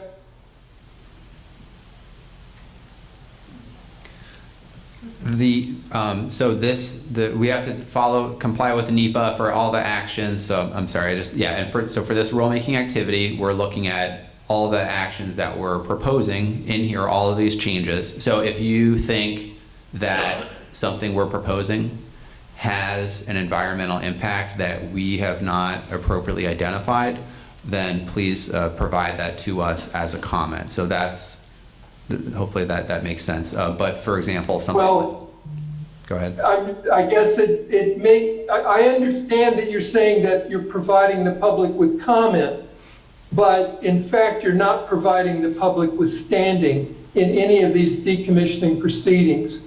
And so I'm a little confused that you would be creating a generic environmental impact statement for a category of exemptions, which for all we know right now includes exempting Politec from a 1 million gallon radioactive water dump into the bay.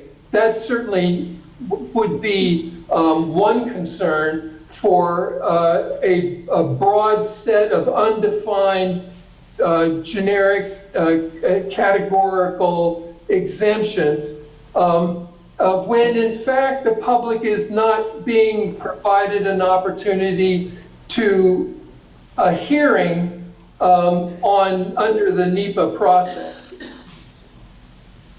That's correct, right? You're not going to be providing us an opportunity for standing or contentions under the National Environmental Policy Act, and at the same time, you're going to create a broad category of undefined, vague categorical exemptions. And you know, are we going to get an opportunity? Are you going to approach this GEIS through another comment period, or what? Yes, the GEIS will be under a separate path and we'll go through the normal scoping and comment period, and you can comment then on the GEIS separately. Stacy, did you want to add anything? Yeah, I was going to say what you said. There would be public involvement opportunities under the process for the GEIS when it's going out in draft form, at least, and most likely a period before that for scoping. We do have an existing decommissioning GEIS that goes along with the existing rules, so we would be updating the GEIS for this new proposed rule. But I just want to clarify, these are not categorical exemptions. So the generic environmental impact statement evaluates the various resource areas and for different plants that we've seen similar impacts, and it provides a conclusion for those types of impacts. But for each licensee that comes in, they have to evaluate their environmental impacts of their action, their decommissioning action, and they have to provide the basis for whether their proposed activities under decommissioning are bounded. And so the staff evaluates that. So it's not an exemption. They still have to provide a justification, and we have to agree to that justification when we do our site-specific environmental review. But the GEIS will have a Category 1 exempted from NEPA review, correct?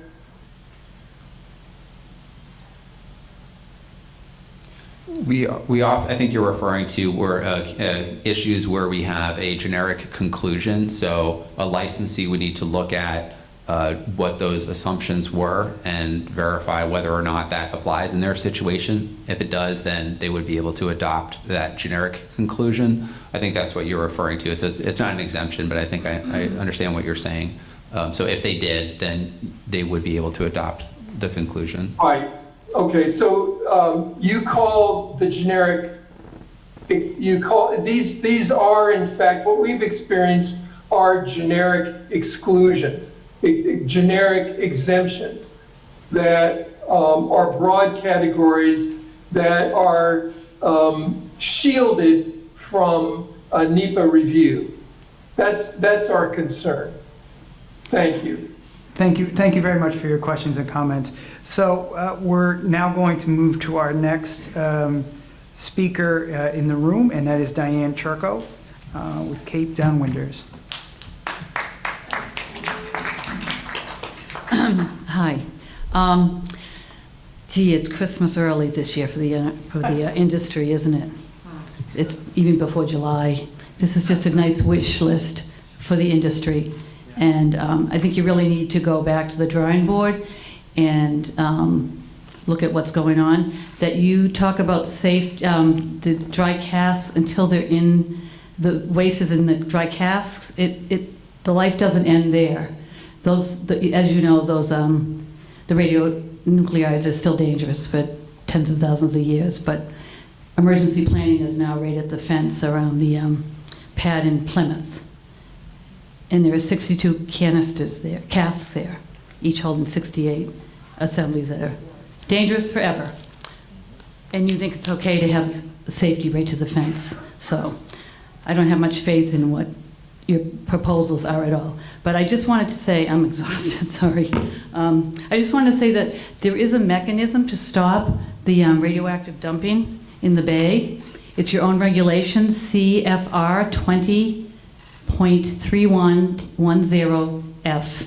It says the Commission may impose additional restrictions on radiation levels in unrestricted areas, like Cape Cod Bay, and on the total quantity of radionuclides that a licensee may release in effluents in order to restrict the collective dose. So why can't you, we're asking you to use this regulation and make it 0 and do that for our community.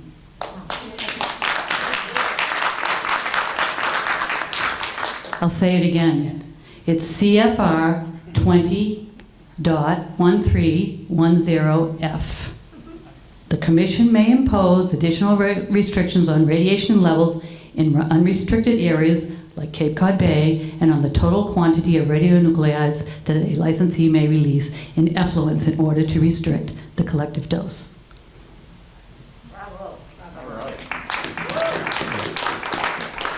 Yeah, so you're correct. So there are, well, I'm not an expert in that regulation, but I assume that you've looked at that. So yes, there are standards for effluents for discharges, and that's just to be clear that there is not a change in this regulation, this proposed rule related to that.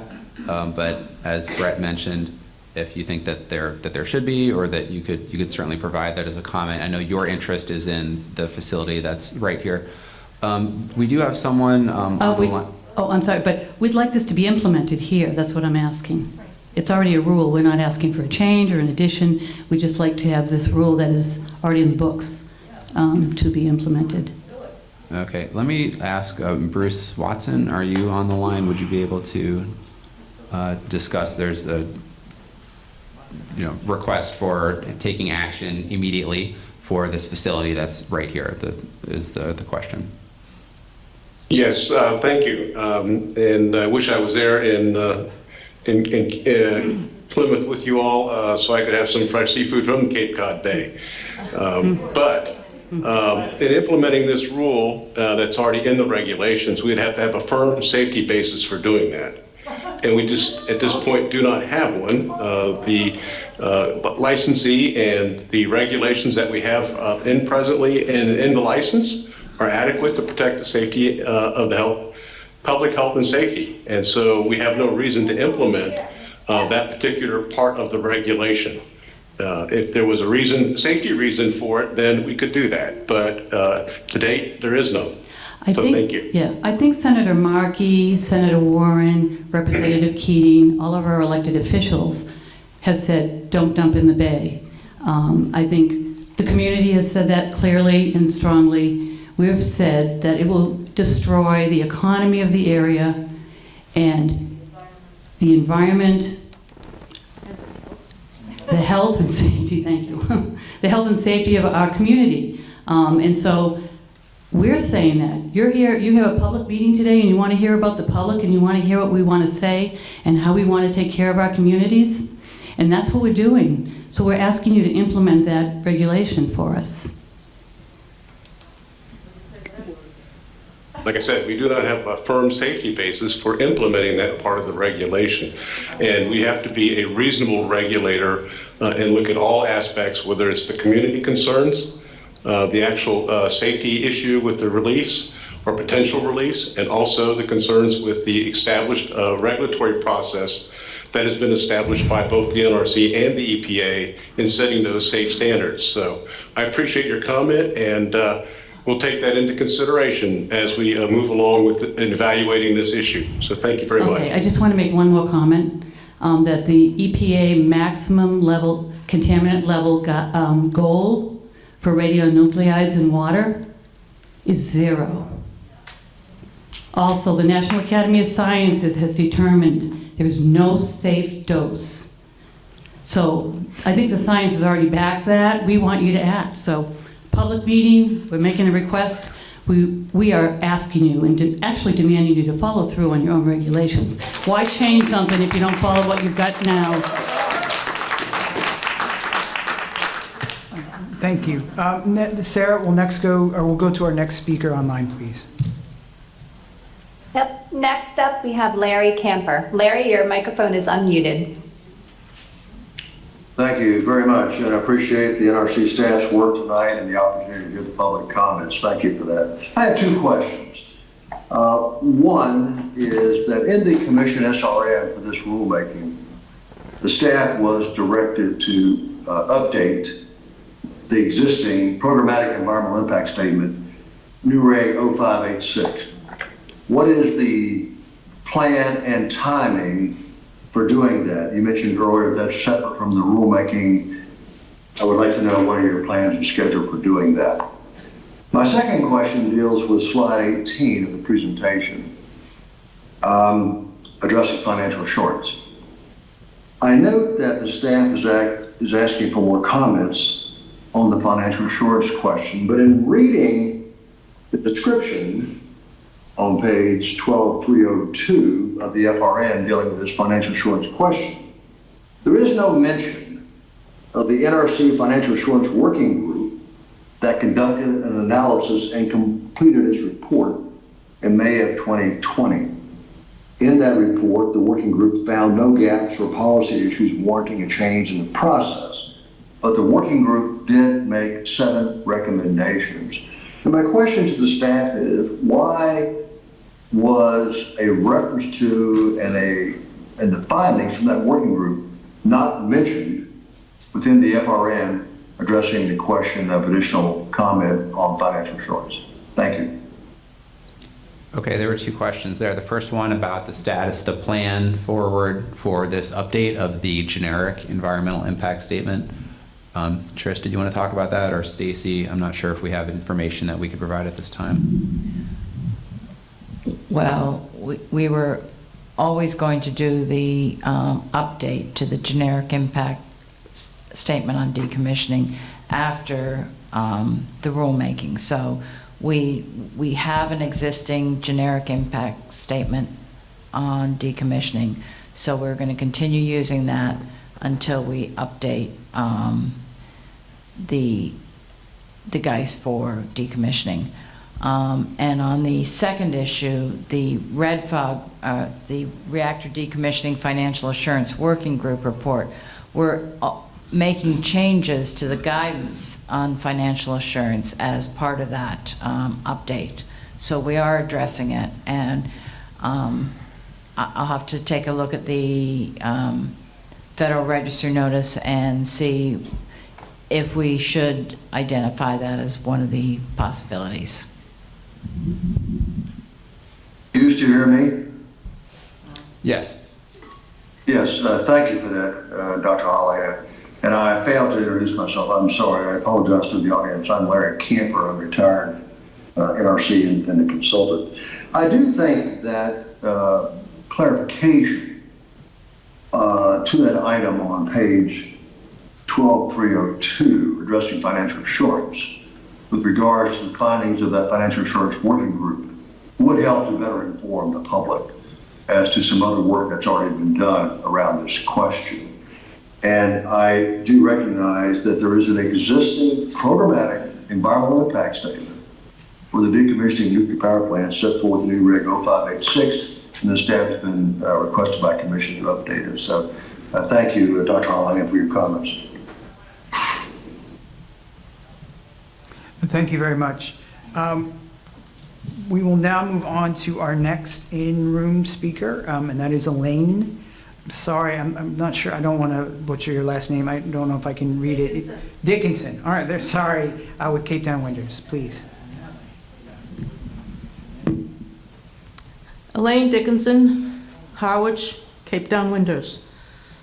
I'm sitting here all night patiently, like all these people, listening to all of this presentation, slides, and language we don't understand, and as Henrietta eloquently said before me, gobbledygook.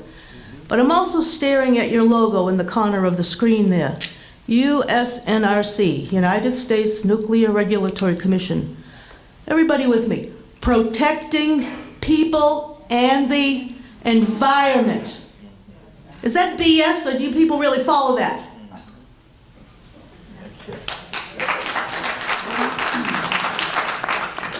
Thank you. Sarah, again, do we have any speakers online who've raised their hand?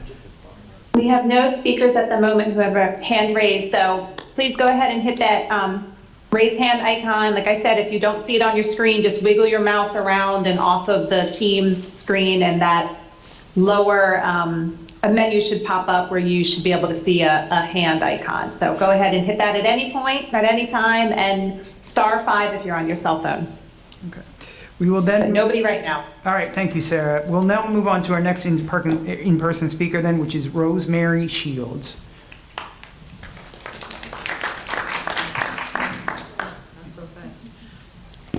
Hi, I'm Rosemary Shields from Cape Cod, Harwich. I'm also with the League of Women Voters of the Cape Cod area. I just want to know that the NRC, and I want to say that I appreciate that, has been working on these rules since 2014 to reflect the concern of the agency about the safety and what happened at Fukushima. So I want to say how much I appreciate that the NRC took this very much into consideration. But then there have been years of delay from 2014 to do it now, and one wonders how things changed. So after several years of delay, a proposed rule was approved in a 2-to-1 vote later in November 2021. The new rule laid out areas where plant operators could meet less stringent regulations during the decommissioning process, such as no longer needing physical security plan for the reactor core after the fuel had been removed. Specifically, the rule would allow the NRC to implement incremental changes to requirements without going through an exemption or license amendment process.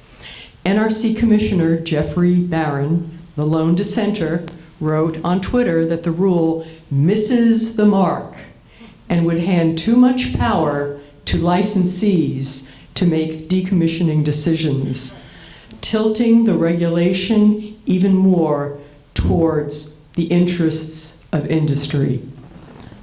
I want everybody to know that there was one board member who totally rejected this rule, and we're asking for this rule to go back to the drawing board and reject this rule. I think the NRC did have a good intention. And one other thing, I have been going to the NDCAP meetings for at least 4 years. And March 28th, an NRC representative gave a presentation on radioactive doses allowable by law to be dumped into the environment. And a question was asked, what doses are allowed for sea creatures? The NRC representative admitted that the science they had, and I don't know what science the NRC has, only took into consideration human adults. He continued, and human adults, not babies, not fetuses, and he continued, radioactivity on sea creatures is unknown. Pretty strong words from the NRC. It is unknown. So the question again is, why dump radioactive water into Cape Cod Bay? Thank you.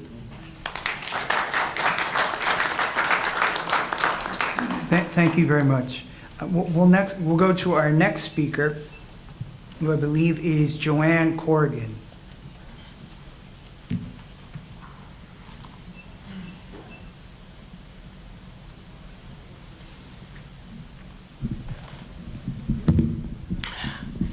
Joanne Corrigan, Plymouth, Mass. I live at Priscilla Beach, right around the corner from the nuclear power plant. And I'd like to just address one of the slides that you had up. The NRC is trying to increase transparency and public trust. I mean, is that a joke? We've had no trust in the NRC since the plant was in the degraded column year after year after year, and they had an open end, fix it when you get to it. And I went to an NCAP meeting, which I hadn't been to in a while, and the two employees from Pilgrim that were there, ill-informed, had no clue what was going on. Everything was, would have to look into that and get back to you. Well, let's just talk about the gentleman from Pilgrim making the comment about half-life of radioactive elements being a week to 10 to 12 days. Well, yes, if you're working in nuclear medicine in a hospital, those are the seeds they use for bladder cancer and things like that. I was an X-ray tech for 45 years, and I can tell you the half-life of what this is over at Pilgrim is more like 50,000 years. And what the fishermen are worried about, and all of us are worried about, is that radioactive element settling into the sand, into the krill, into the plankton and everything else that fish consume, and my favorite thing, lobster consume, not to mention my grandkids' 5th generation on that beach in that water. And I'm not worried about all these 50.140 whatever and 90210. I'm worried about 02360, which is Plymouth, and what's going to go on here with radioactive water poured into our backyards. And I'm really surprised so many people over the last couple of months were shocked when they saw this on Channel 4 and Channel 5 back in December. Everybody, because they know I've been involved with the Cape Cod tree huggers and downwinders for a long time, and people are coming to me saying, is this true? They can't be doing this. I'm like, yeah, they are trying to do that. So I don't know what you have to amend. All I know is it's wrong, and it's not protecting people or the environment. Thank you.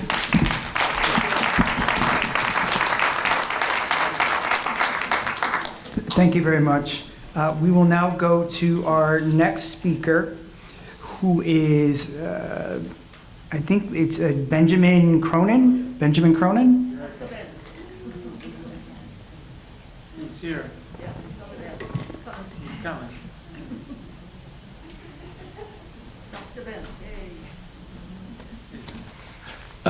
Good evening, and I'd like to thank the honorable members for having us and for being here in Plymouth.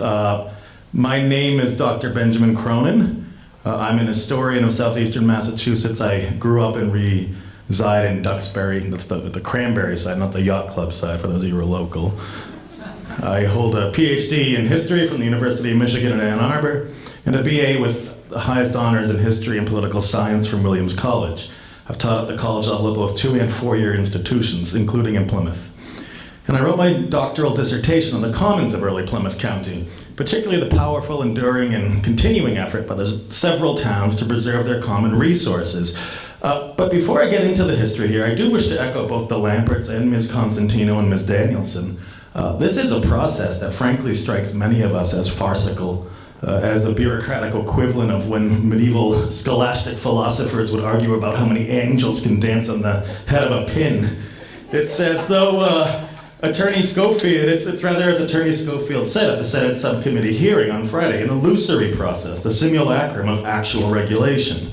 Indeed, the Lamperts quote the NRC itself, stating that the rule is essentially designed to save the nuclear industry money, which is one of the reasons so many of us oppose it. Here is the NRC itself saying so, and the Lamperts have the citation in the documents submitted. Most of the cost savings, I'm quoting, most of the cost savings are attributable to the relief of exemptions and amendments that licensees, i.e. Holtec et al., would typically submit to the NRC for review and approval during decommissioning. I'm sorry, I'm scrolling. I'm a millennial but not used to giving a speech off of a laptop. Second, regarding the public health and safety, which the honorable member mentioned, surely they're aware that the 5 communities surrounding Pilgrim have certain rates of cancer that are attributable exclusively to radionuclide exposure that are 60% higher than their neighboring communities not so exposed. So surely they would agree that their conclusions are at the very least possibly erroneous. Now, to the history and our comments, this is what I wrote my original speech upon. If you look at the early town meetings of the towns around Cape Cod Bay, for those of you who aren't around here, in the 17th, 18th, and early 19th centuries, you see a persistent pattern. The thing the various towns almost uniformly spend the most time on and effort is the preservation of the commons. The commons, that is lands, waters, and resources that belong to everybody in general and to nobody in particular. Places like the sea and its shores, resources in forests and wetlands, meadows, salt marshes, running water, bog iron, have been regarded as common from an early date. The Code of Justinian, which codified Roman law in the 500s, recognizes the idea of commons as ancient, in general to all nations. Likewise, Magna Carta, the Great Charter of English Liberties, the foundation of the common law, signed by King John in 1215, and that's the same John who was Prince John in Robin Hood and is the bad guy for a reason, is typically understood to include the Charter of the Forests, which restored to the common people of England their right to use the commons for things like firewood, grazing cattle, fishing, and hunting. These documents and the rights that they contain are a part of our legal and political fabric. They quite literally precede the US Constitution by over 500 years. Locally, both the Wampanoag and the English inhabitants of these lands zealously guarded their common resources. For the Wampanoag, preservation of the commons was built not only into everyday practices, but to larger systems of knowledge, metaphysics, and legend. And I know that our friends in the Herring Pond Band are deeply opposed to this. The English towns, radically different from the Wampanoag in so many ways, likewise shared their concern with the commons. Here's what the Plymouth Town Meeting said over 3 centuries ago.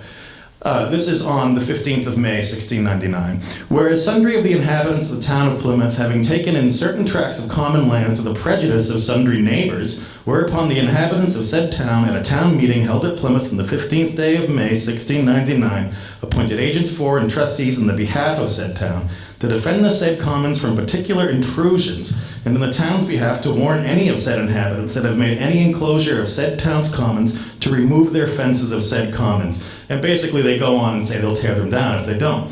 Now, when we stand here, as so many of us are tonight, in defense of these commons, we're therefore engaged in a very old effort. It's democratic with a small d, Republican with a small r, and it's basically putting a question to the honorable members. Which side are they on? Are they on those whom Teddy Roosevelt called the malefactors of great wealth? Or are they on the side of those that Herman Melville called the kingly commons?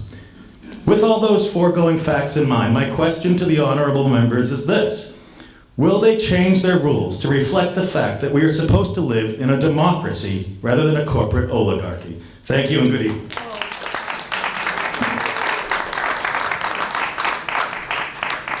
Thank you. So we've now exhausted the list of speakers who indicated that they wanted to speak. I know that we had, Paul Gunter, you raised your hand again. We just wanted to check to see if you had a follow-up question. Yep, Paul's back. Hand is raised again. Paul, I'm going to allow your mic. Go ahead. Hello, can you hear me? We can, Paul. Okay, thank you. Paul Gunter, Beyond Nuclear. This will be quick in the question. Thank you for allowing it. But the proposed rule has this hypothesis that the site is clean until proven dirty, and generally expressed that way. But it's clear that there's a lot of uncertainty because the current rule is really focused on surface contamination. And there's a lot of uncertainty and unknown, and even in the process right now, you're not looking at like deep aquifer or what could be a very expensive contamination of soil running deep down. So could someone there just clarify a little bit what your approach is right now on subsurface contamination and how the decommissioning rule is supposed to be approaching that?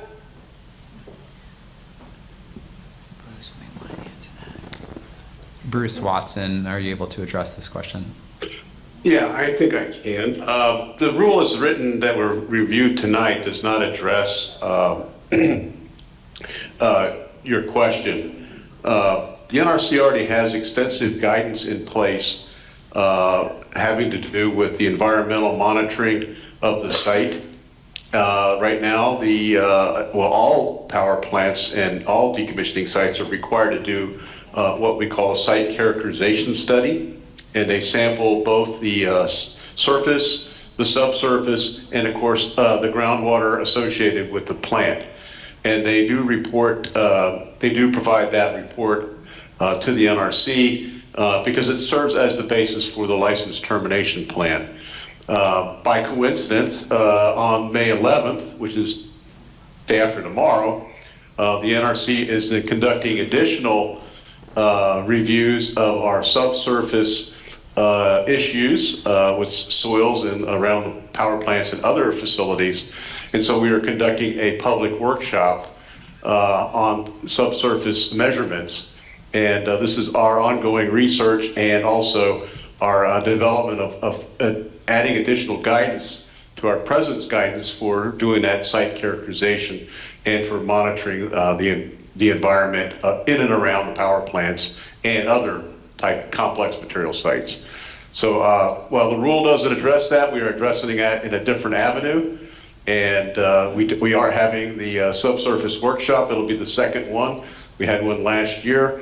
And this is May 11th. I think it's in the afternoon. Mm-hmm.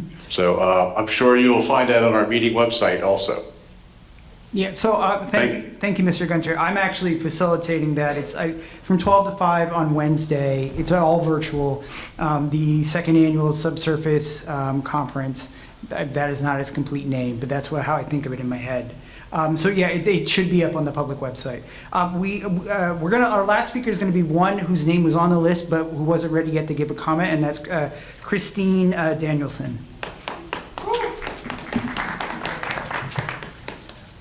I now have my question, so thanks. Okay, so I'm Christine Danielson. I'm representing the Massachusetts Seafood Collaborative. I'm also here on behalf of Citizens Climate Change.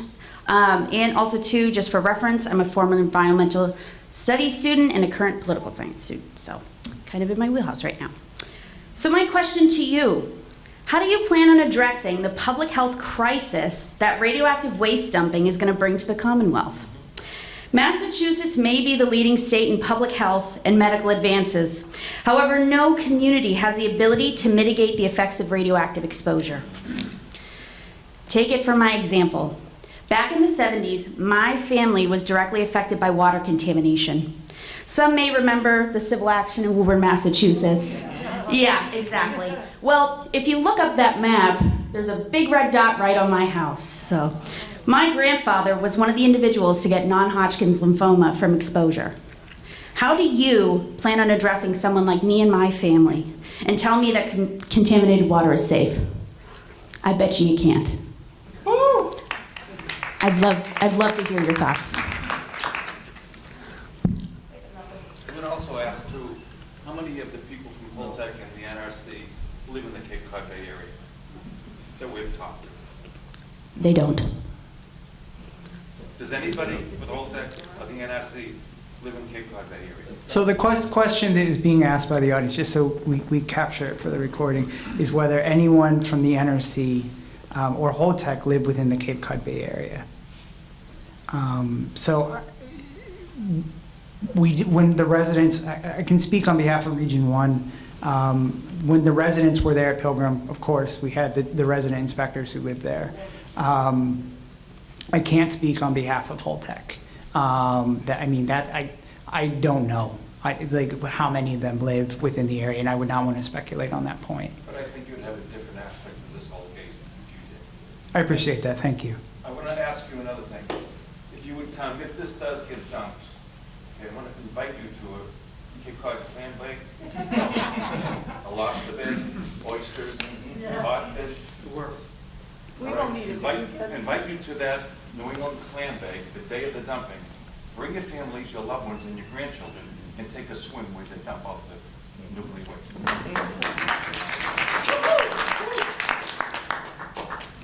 waste. Just one quick thing. Do you guys have a response to my question? Respectfully. So I think your question was basically how would we address the impact of contamination? Yeah, and how can you look at someone like me straight in the face and tell me that cancer is not going to be an issue when I've seen it firsthand? Yeah. We do the best we can with the information we have, and I'm sorry that your family was impacted. Okay. So you'll do the best we can after the dumping or before? We have requirements in place for effluent discharges, and we believe that we're protecting the public. Okay. Would you say that you're protecting the public to all of the oncologists in Boston? Because I think they'd have other answers. Thank you.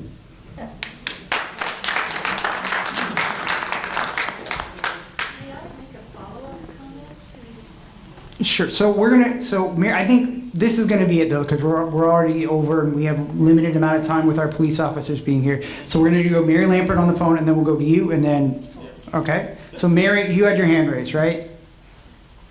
Yeah, Or Mary, Sarah? I've enabled your mic, so press *6 on your phone.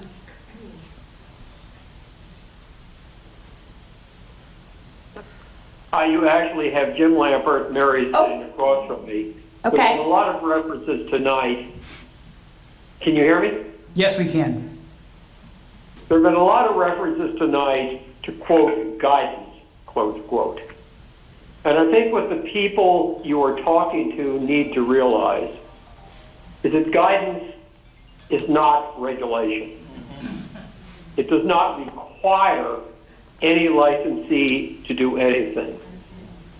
And I think the second thing that they need to know is that guidance, at least as I have followed it, seems to be drafted at least as much by the nuclear industry as by anyone who has anything perhaps on the other side. And Mary would add, would you suggest that instead of speed limits on our highways, we have suggestions? We recommend that you consider going at 60 miles an hour. Think about it. Thank you very much. So I think and again, and this will be our last speaker. Could we, while she's speaking, could we put up the slide again on how to make comments? Yes. I just wanted, as a follow-up to Christine's question, which I feel very much because I too have I had a sibling who perished from leukemia as a direct result of radiation from fallout. But my question is There was a study, 2 studies, I believe, done by Richard Clapp. I think he was associated with BU in the 1990s, which really focused on incidents of cancer around nuclear installations around Pilgrim. And since that time, I believe the NRC was going to do a follow-up study, but ended up not doing it. Why?